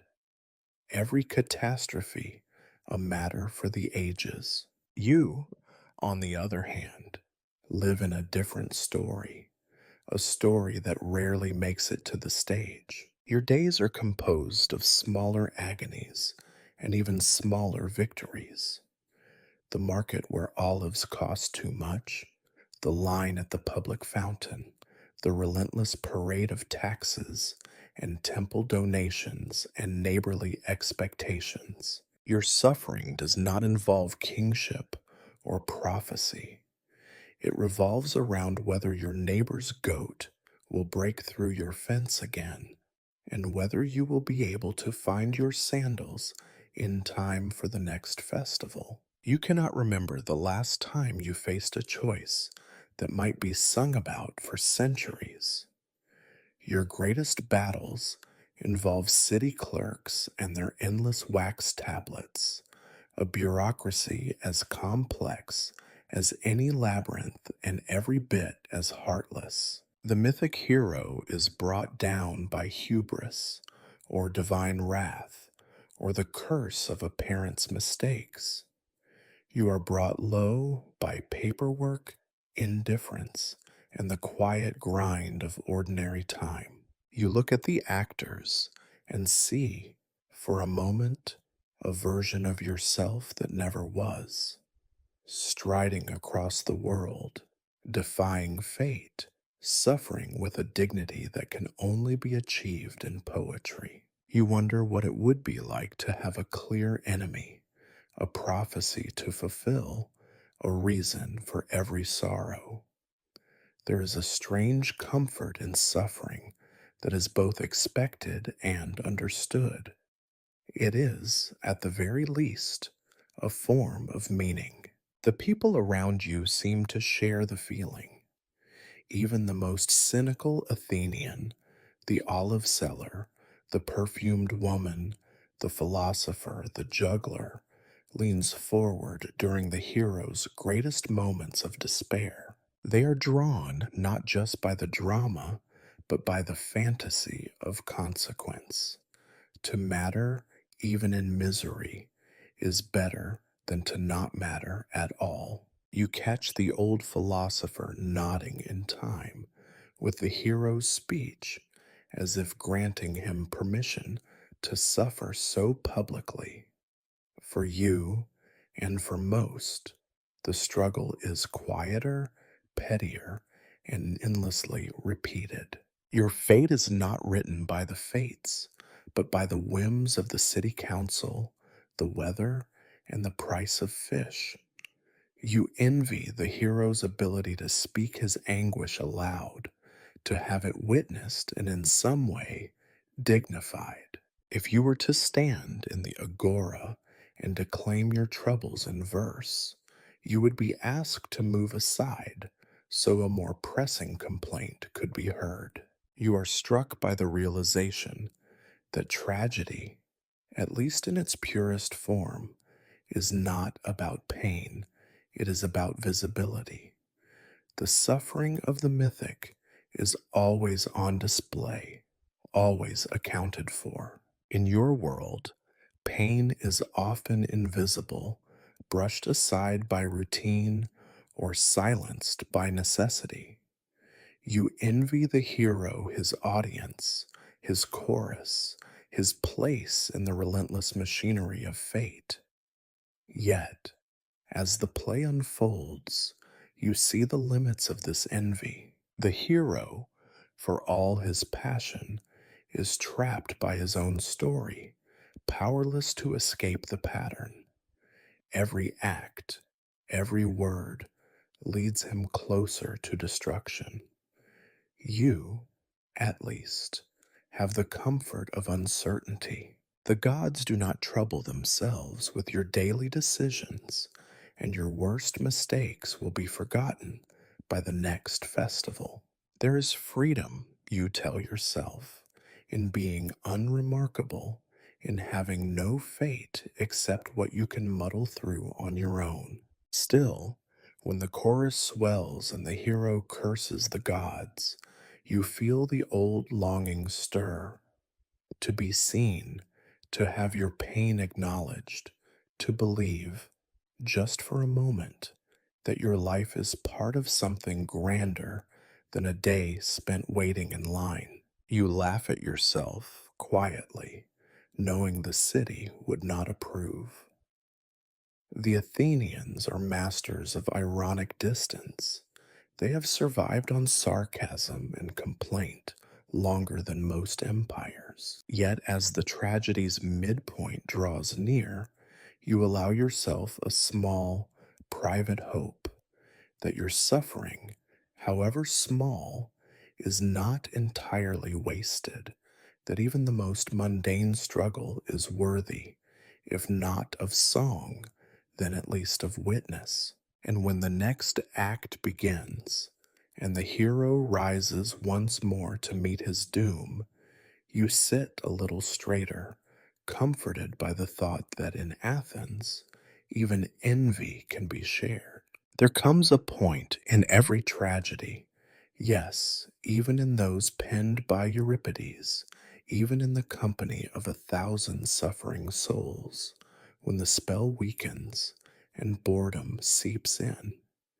It arrives quietly, slipping between your ribs and settling behind your eyes. You begin to notice how the hero's lament sounds suspiciously like the one before, how the chorus's droning blends into the background like the hum of distant bees, and how the hard bench beneath you has become an extension of your own increasingly numb spine. You try to resist. You remind yourself that this, after all, is the height of Athenian culture. But even the most virtuous citizen is not immune to the gentle drift of the mind when repetition becomes the rule. The lines begin to blur. The actor's movements become a slow dance of deja vu, and the chorus starts another round of pronouncements, their voices threading through the air in familiar, mournful patterns. To keep yourself from sliding entirely into sleep, you begin to count the columns. There are, of course, more columns in Athens than there are good ideas. The ones framing the stage stand like old men, upright, slightly chipped, convinced of their own importance.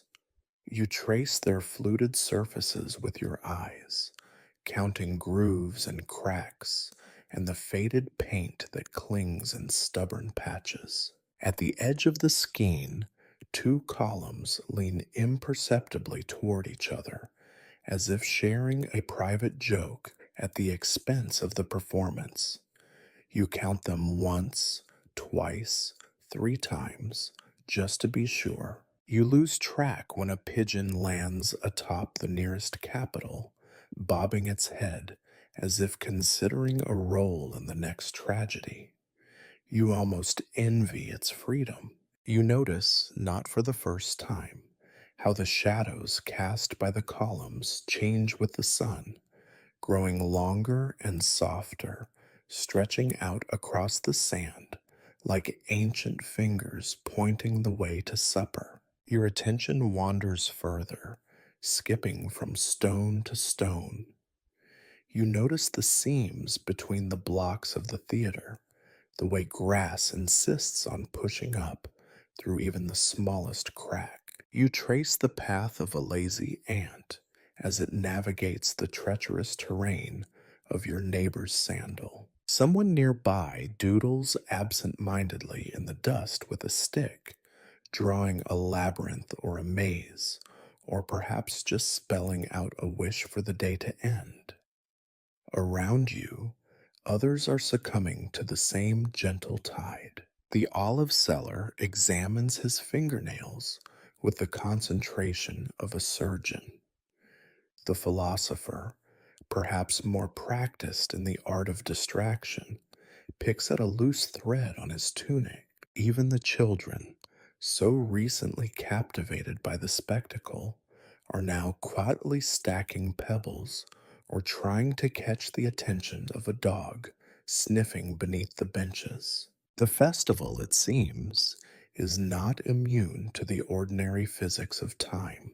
Even catharsis wears thin if stretched too long. You allow yourself to drift, to follow the flickering pattern of sunlight as it dances on the stones, to listen for the accidental poetry of the city, a cough, a sneeze, the rustle of cloth, the distant musical clatter of pottery at a market stall. These sounds blend with the actor's laments, forming a low, comforting murmur that soothes even as it bores. You realize, not without irony, that boredom itself is a kind of ancient inheritance. The first Athenians to sit in this theater must have felt it too, a restlessness that comes from being captive to someone else's story, a longing for the familiar pleasure of your own routines. You wonder if the great tragic poets ever wrote about boredom, or if they left that subject for the comic writers, who at least knew how to turn the ordinary into something worth laughing at. You find solace in the details, the roughness of the stone beneath your palm, the flicker of a lizard dashing across the orchestra, the faint perfume of wild thyme growing on the hill. These are the things the tragedians leave out, the small, persistent facts of the city, the ordinary miracles that happen while everyone else is busy suffering. Your eyes wander back to the columns, now glowing gold in the late afternoon light. For a moment, the architecture is more compelling than the actors. The theater itself, with its curves and shadows, seems to hold the real story, a story of endurance, of slow change, of lives passing through and leaving only traces behind. The columns have seen more tragedies than you could count, and they remain silent and indifferent, while generations of Athenians file in and out, moved to tears or laughter or, just as often, boredom. You realize, with a kind of grateful resignation, that distraction is not an enemy of catharsis, but its companion. When the stories on stage grow too heavy, too predictable, the city itself provides relief. A sunbeam, a shadow, a pigeon's awkward landing. In these moments, you remember that life, even in Athens, is bigger than any performance. The play continues. The chorus returns. The hero suffers. But you, lost in the columns and the shifting light, have found your own small reprieve, a pause in the ritual of collective feeling, a reminder that sometimes the best way to survive tragedy is to let your mind wander somewhere else entirely. And when the actors draw you back in, when the next act begins in earnest, you are almost ready, almost, for another round of sorrow, another reminder that in Athens, even boredom is part of the story. Somewhere in the second act, you notice it, the way the grand machinery of tragedy, for all its gods and heroes and blood-soaked oaths, keeps circling back to the same quietly familiar places. The hero, undone by his own stubbornness. The queen, forced to choose between loyalty and love. The chorus, forever prophesying that things will only get worse and then being proved correct. For all the grand language and ceremonial violence, the stories on stage are not so different from the silent, smaller disasters that structure your own days. It begins with a scene so theatrical you almost roll your eyes. A mother and daughter, separated by pride in a botched sacrifice, weep on opposite sides of the stage, each certain she is more wronged than the other. Their words spiral into blame and regret, a performance so sincere and universal that you half expect to see your own mother's silhouette among the actors. The details are different, but the feeling, the clumsy attempts at reconciliation, the ache of words spoken too late, could have been lifted from any household in Athens. Or, if you are honest, from yours. You shift on your hard seat and think about the years spent nursing old arguments, letting them calcify into small monuments of resentment. The play, you realize, is little more than a list of such monuments, made public and monumental only by the masks and the chorus and the setting sun.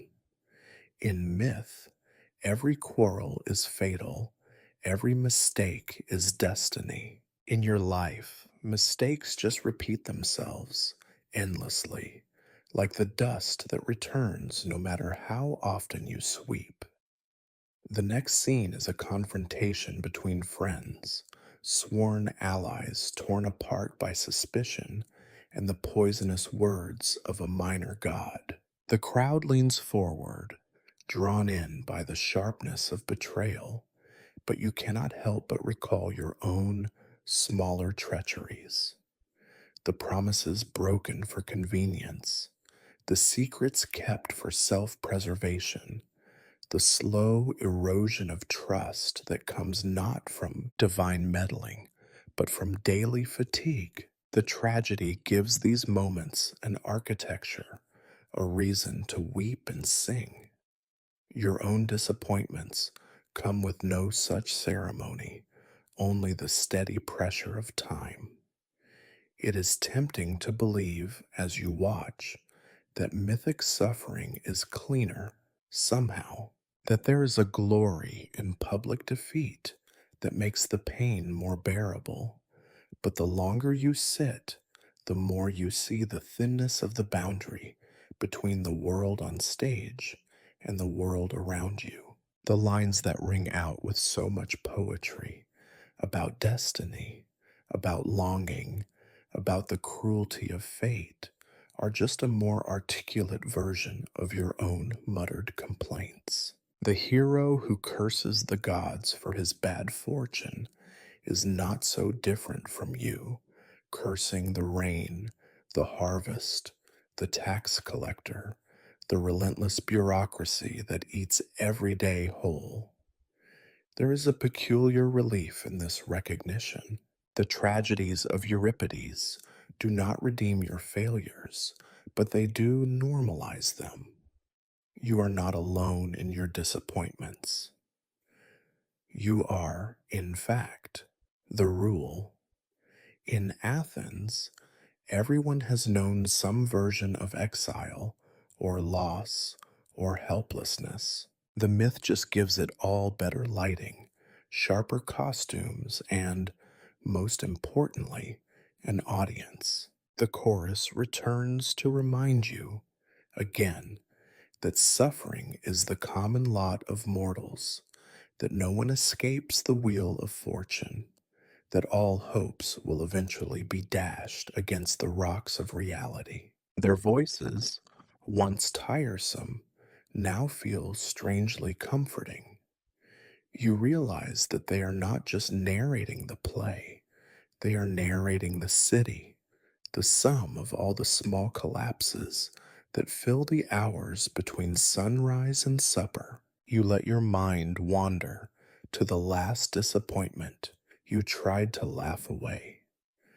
Perhaps it was the promotion you did not get, the friend who forgot your name at the market, the neighbor who borrowed your best basket and returned it cracked. These moments are not worth a tragedy, you once thought. Now, watching the heroine's world unravel over a single misunderstood gesture, you are not so sure. Perhaps every loss is a kind of myth, just smaller and less well attended. You look around the theater. The faces of your fellow Athenians, sunburned, weary, slightly bored, are turned toward the stage, caught between empathy and distraction. You wonder how many are seeing their own lives mirrored in the disaster unfolding before them. How many are measuring the grand poetry against their own humble sorrows? There is a solidarity in shared recognition, a comfort in knowing that the great and the small, the legendary and the forgotten, are united by the same flaws and the same longing for meaning. The play presses on, the disasters multiply, and you feel less alone. The actors speak lines written long before you were born, yet they speak for you all the same. Beneath the masks, beneath the ritual, beneath all the grandeur, tragedy is simply the story of a city full of people who try and fail, love and lose, hope and compromise. And so you watch, no longer waiting for catharsis, but grateful for the honesty of the mirror. If nothing else, tragedy proves you are not alone in your private little myth, a comfort as ancient as Athens itself. It happens sometime near what you think must be the middle of the third act, though time inside the Theatre of Dionysus is more of a suggestion than a measurement. The dust, the heat, and the relentless tide of tragedy have built up inside your body, pooling behind your eyes, clinging to your tongue. You look down at your aching knees and contemplate escape. Maybe if you slip away quietly, mutter something about a sick relative, or feign a sudden urgent errand, no one will notice. No one, after all, expects a citizen to survive the full marathon of Athenian drama without at least a brief attempt at freedom. You glance to your left. The olive seller looks on the verge of dozing. To your right, the philosopher's head nods rhythmically, more in battle with sleep than in agreement with the drama. If ever there were a moment to slip away, this is it. But just as you shift, hoping to redistribute the discomfort in your lower back, the chorus emerges again. They do not speak this time, they sing. The music is low at first, just a mournful hum, like wind sighing through empty streets. Then voices gather, layer upon layer, weaving a tapestry of sound that settles around the crowd like a funeral shroud. You freeze, caught by the gravity of their lament. The song is a hymn to weariness. It tells not of hope, but of the comfort found at the farthest edge of endurance. The chorus sings of nights too long for dreams, of hearts worn smooth by repetition, of the bitter sweetness that comes when one stops expecting relief and simply lets the pain wash over. It is a lullaby not for children, but for the grown and broken, those who have learned to accept the ordinary cruelties of fate. You cannot leave. No one can. The entire theater seems to lean forward, then backward, swaying in time to the minor, droning melody. Even the restless children stop their games. The vendors cease their wandering. The audience, caught by the collective weariness, listens as if the world itself were being sung to sleep. The music seeps into your bones, working against your desire for action. The song is heavy, narcotic, and oddly kind. The chorus does not urge the audience to rise up or resist. They do not offer false promises. Instead, they invite you to surrender, to let go of hope and fear, to rest in the certainty that in the end, everyone is undone by the same slow accumulation of sorrow and time. You feel your eyelids grow heavy, your thoughts slow and soften. You remember suddenly how many nights you have lain awake, listening to the city breathe, wondering if tomorrow would bring anything different. The chorus seems to know this feeling. Their lullaby is not a protest against despair, but a gentle acceptance of it, a recognition that to be alive in Athens or anywhere is to be rocked by tragedy and cradled by resignation. Around you, others are giving in. The olive seller is now fully asleep, his head nestled against the shoulder of the perfumed woman who looks faintly relieved to have someone else bear the burden of consciousness. The philosopher's breathing has deepened, his famous frown softened by dreams. Even the courtesans, usually so alert for opportunity, have let their posture slip. The city is at rest, if only for a moment. You realize, with a strange gratitude, that this, too, is catharsis, not the fiery purge of emotion the philosophers write about, not the communal weeping and rending of garments, but a quieter, more ancient kind, a washing away of anxiety, a moment of collective sleep. The tragedy has done its work. It has exhausted you, drawn out every last thread of resistance, and left you with nothing but the comfort of surrender. You do not sleep, not fully. You drift at the edge of waking, listening to the chorus as they repeat the refrain, soft, final, endlessly patient. You wonder how many generations of Athenians have been lulled by this same melody. How many have left the theater not stirred to action, but gentled into stillness? Perhaps this is the real wisdom of tragedy, to show that sometimes endurance is enough, that surrender is not always defeat, and that even the gods rest after a day of judgment. When the music fades, you open your eyes, surprised to find yourself still in your seat, the world unchanged. The play continues, the hero struggles, the city stirs again. But something inside you has shifted. You are calmer, emptied, strangely at peace.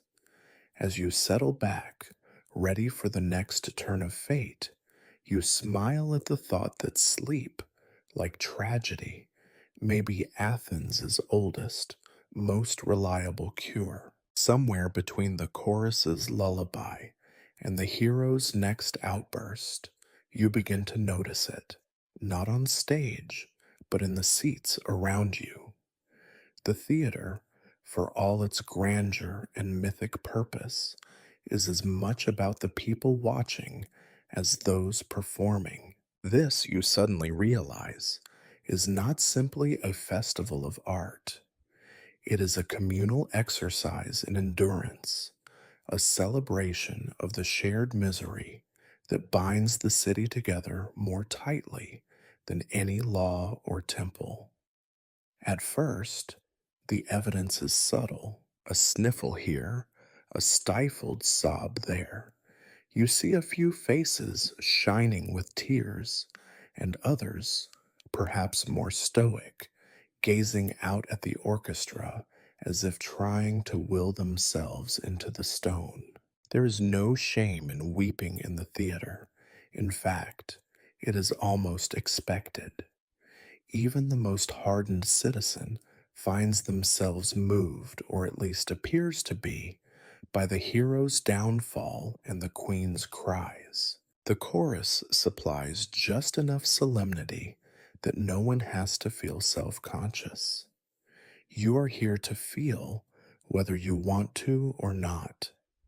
But suffering, you quickly realize, is not always expressed in tears. Sometimes it manifests as a slow, simmering boredom, the fidgeting of restless bodies that have endured too many tragedies in too short a span.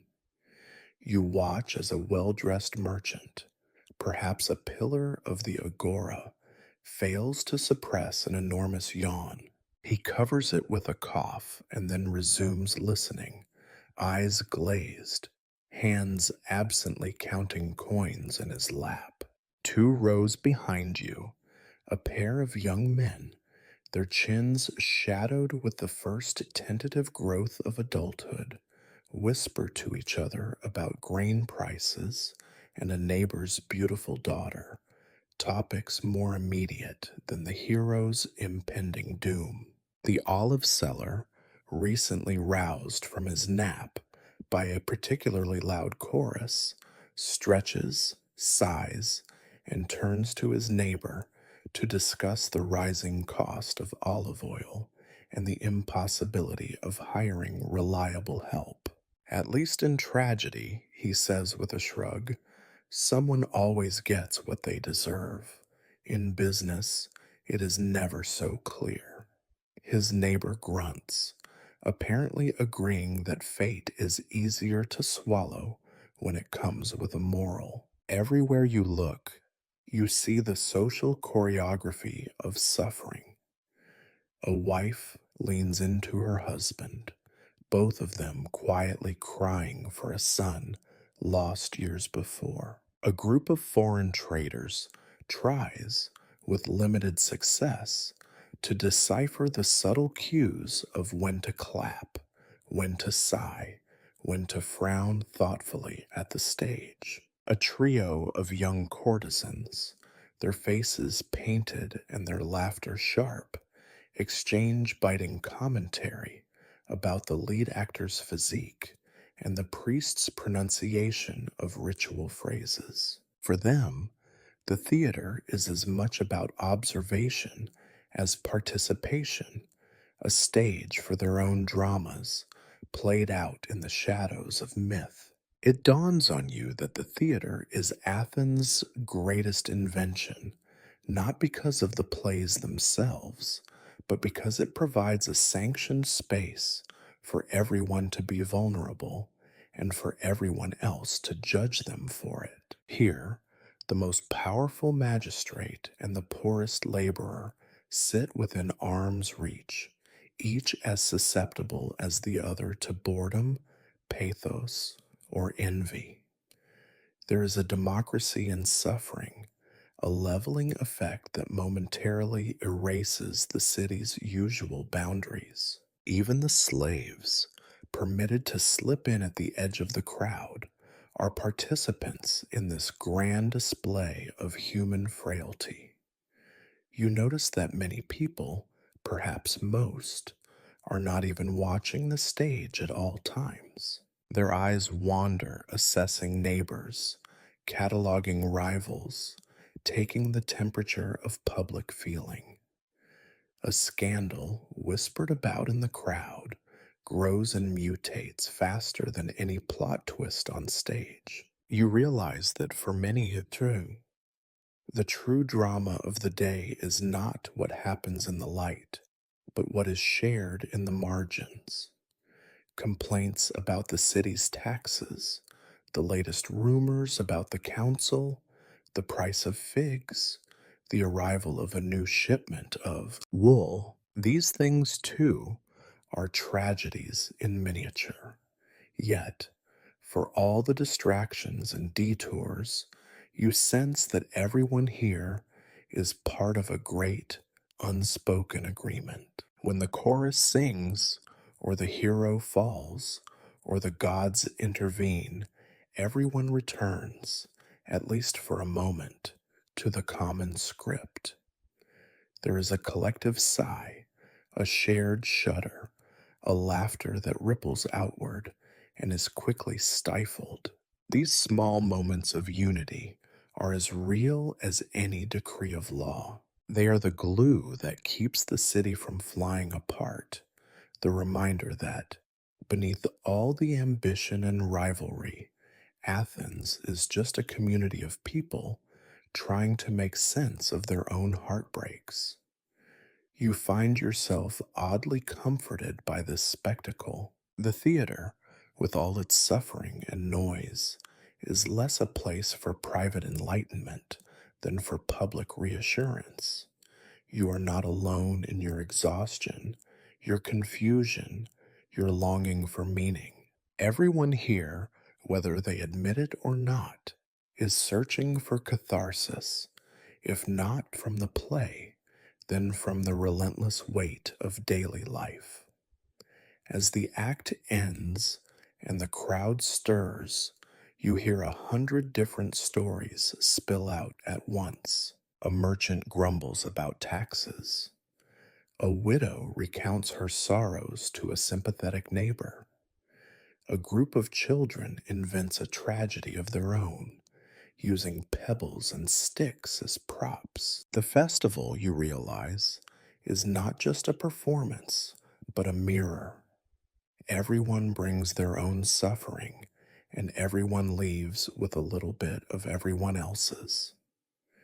You sit back, no longer resentful of the slow pace or the endless speeches. This is the real Athens, a city that suffers, gossips, judges, and endures together. For all its brilliance and ambition, perhaps this is its greatest art, transforming misery into community and making a pastime of public pain. When the last note of the chorus fades and the actors bow, the spell is broken, though not cleanly.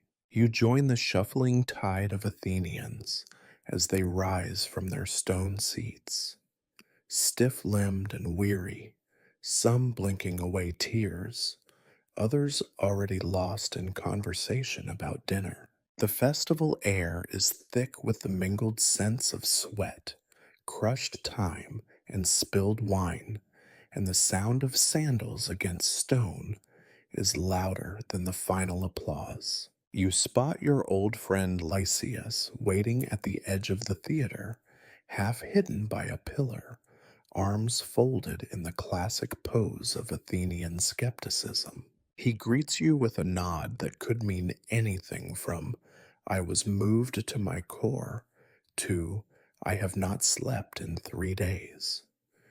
In Athens, emotion is never admitted outright.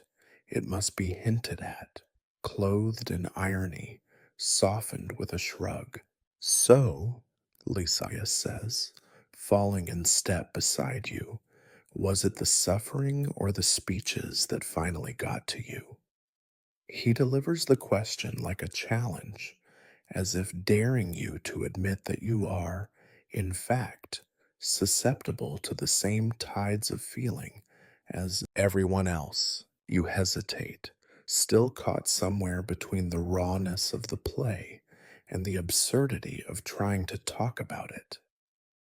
"I suppose it was the usual," you answer, "a bit of fate, a touch of divine injustice, a handful of disasters.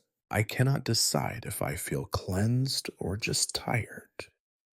Lysias laughs, a sound that contains more bitterness than amusement. "That is catharsis, my friend, a public bath in misery, after which you go home dirtier than before. Did you weep? You consider lying. No one likes to be caught crying, even among old friends." "No," you say, "but I did think about my mother."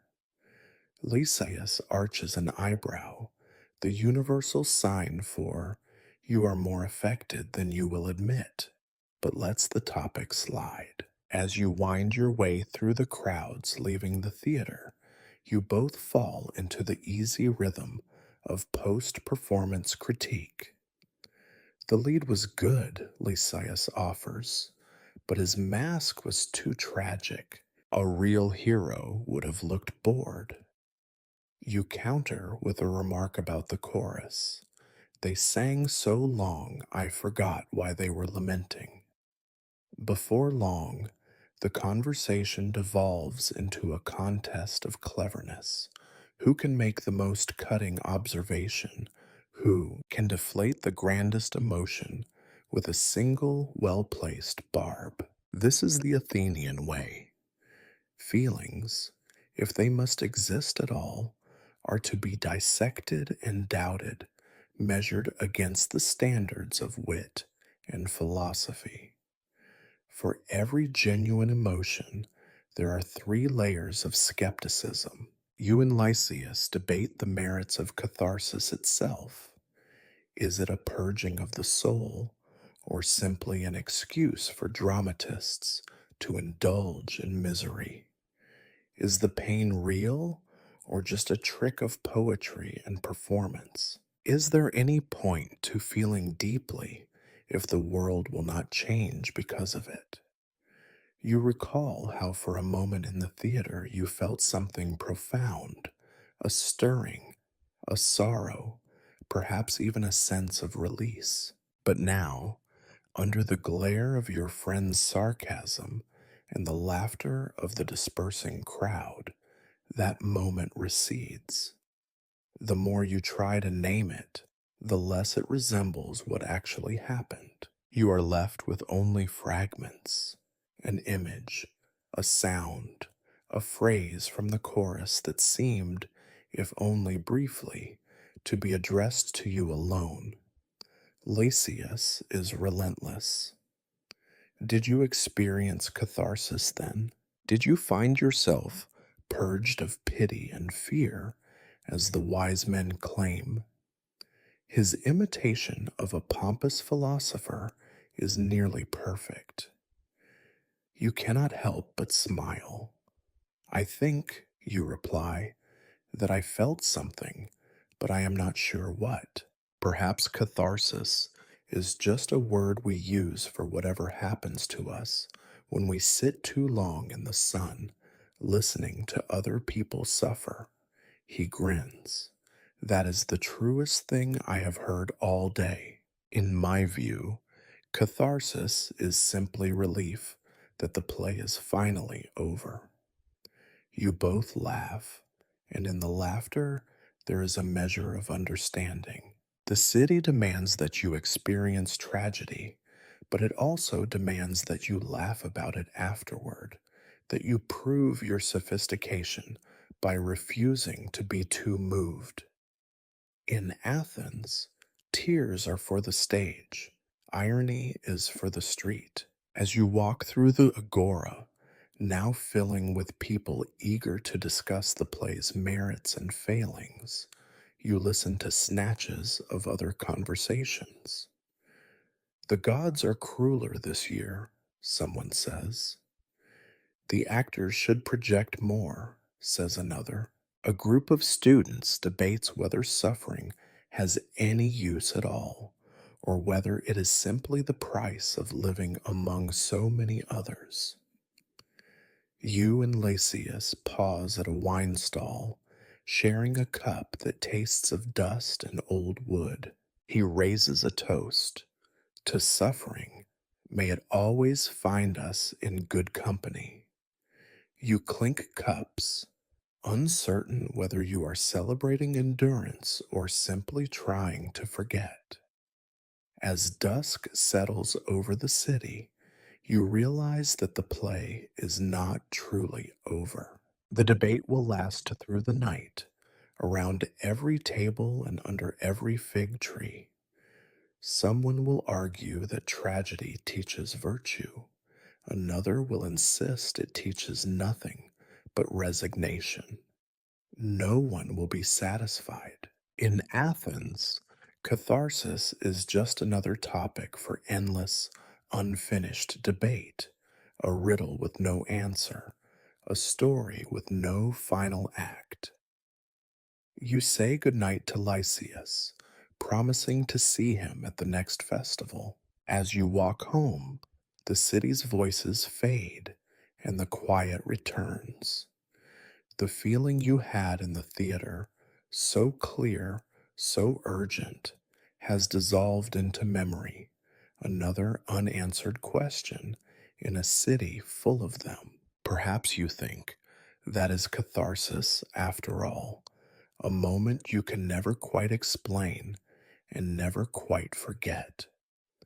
The festival crowd thins behind you as you make your way through the dimming streets. Night descends on Athens with its usual slow certainty, a purple haze gathering above rooftops, lamps flickering to life in courtyards, the air heavy with the promise of sleep. You walk past shuttered shops and cooling stones, shoes scuffing the dust that seems to have multiplied in your absence. Each step feels heavier than it should, as if the hours in the theater have left a residue not just on your clothes, but somewhere deeper, somewhere unnameable. You wonder if this is what catharsis is supposed to feel like. The philosophers, never short on words, describe it as a cleansing, a purification, a kind of emotional rebirth that leaves you lighter and wiser. You do not feel lighter. If anything, you feel slightly heavier, like someone who has eaten too much at a funeral feast and is now left with only the aftertaste. Your mind returns, unbidden, to the performance, the masks illuminated by sunset, the trembling hands of the tragic queen, the hero's ruined face behind painted sorrow, the chorus endlessly repeating the same truths until the words lost all meaning and became music. At the time, you were sure you had felt something profound, a loosening in your chest, a sense of having survived a storm.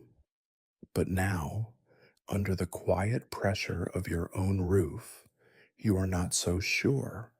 Was it catharsis or simply exhaustion? Is there a difference? Your home is exactly as you left it, humble, slightly chaotic, and utterly real. No tragic props here, no divine interventions. Just a half finished loaf of bread on the table, a cracked jug of wine, and the faint, persistent smell of oil and old herbs. The city's noise filters in through the window, soft now, the gossip of neighbors replaced by the occasional bark of a dog or the distant, drunken song of someone less concerned with philosophy. The familiarity is comforting, yet it throws into sharper relief the unreality of the day's spectacle.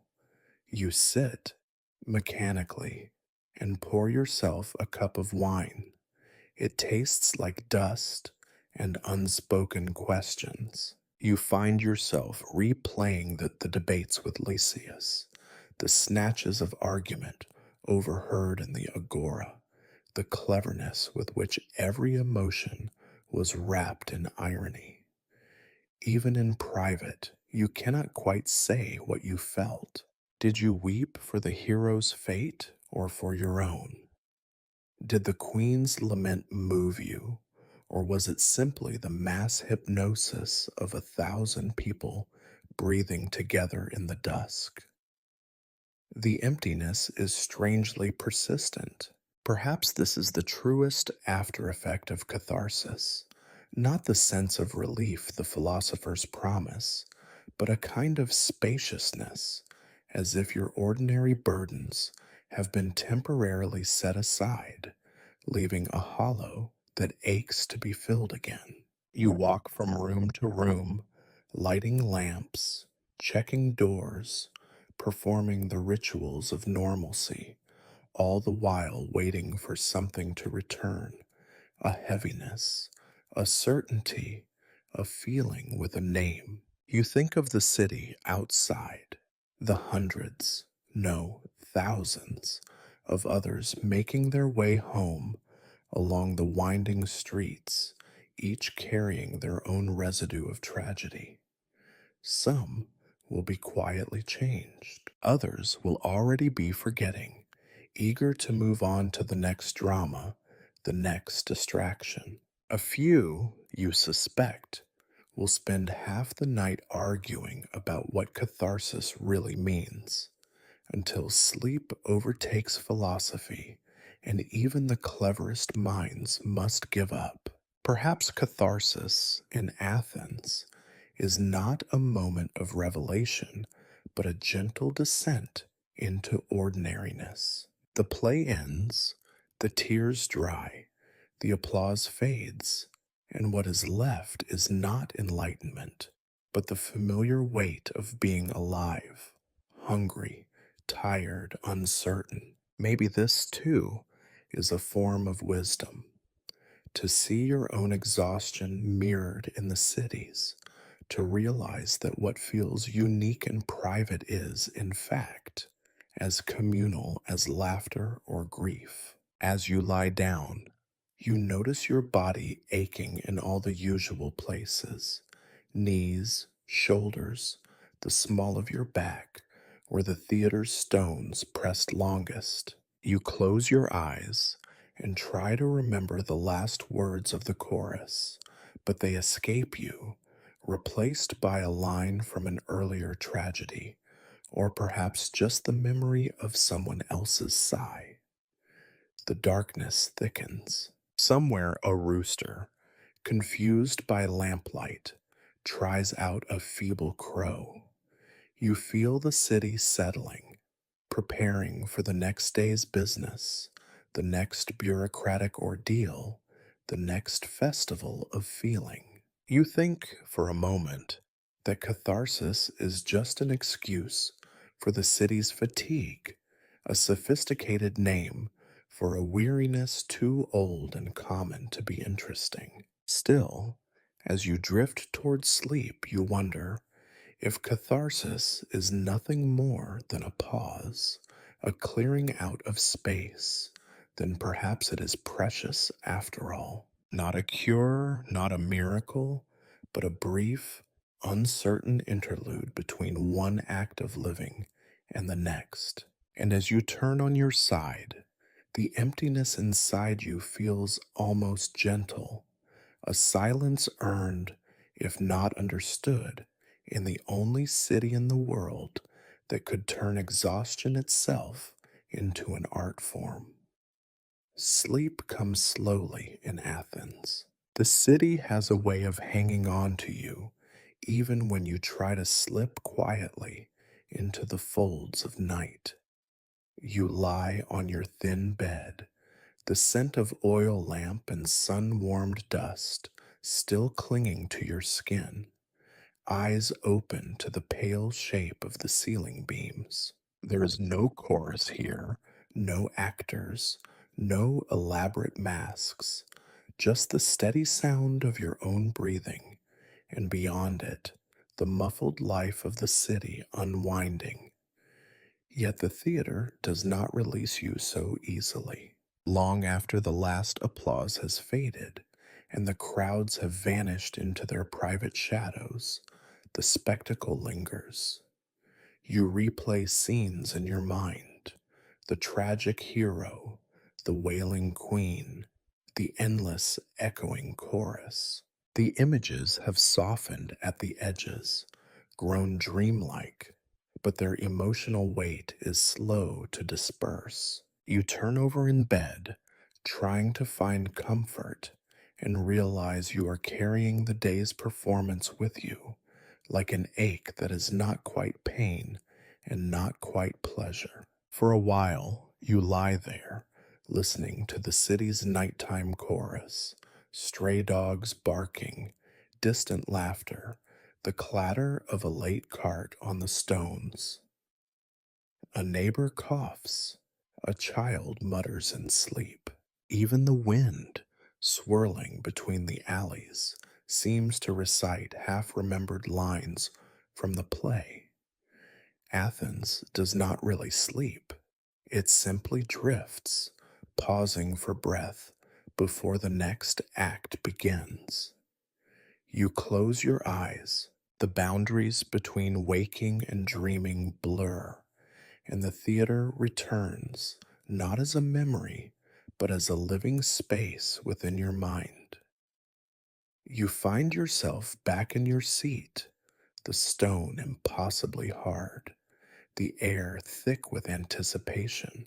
The audience is there with you, olive sellers, philosophers, courtesans, all those anonymous faces now transformed into a shifting chorus of your own thoughts. The moon has replaced the sun, but the stage remains, illuminated by a soft, impossible glow.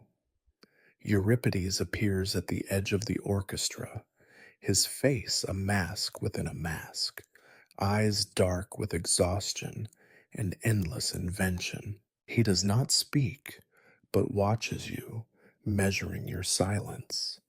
The actors move around him, their gestures slowed by the sticky logic of dreams, each tragedy repeated in miniature until you lose track of whose suffering is whose. The chorus sings, sometimes with your own voice, sometimes with the voices of people you have never met. Their song is a mixture of comfort and warning, an endless refrain about fate, endurance, and the odd luxury of being witnessed. In your dream, the tragedy never ends. Acts repeat, lines overlap, and every resolution folds back into a new disaster, softer and less final than before. You feel yourself both participant and spectator, swept along by a story whose meaning slips away each time you reach for it. You are moved, then bored, then comforted, then unsettled, a perfect echo of the festival day itself. Somewhere in the dream, you ask the chorus, will there ever be an end to all this suffering? They answer with a smile and a shrug. There is always another play, another audience, another beginning. Their voices fade into the hush of a city asleep, their words settling on your skin like dust. You wake once, briefly, to the quiet of your small room. For a moment, you wonder if the day was real at all, or just a story you have told yourself in the darkness. The memory of catharsis, sharp, then blurred, then gentle, lingers. You realize with a strange gratitude that it does not matter.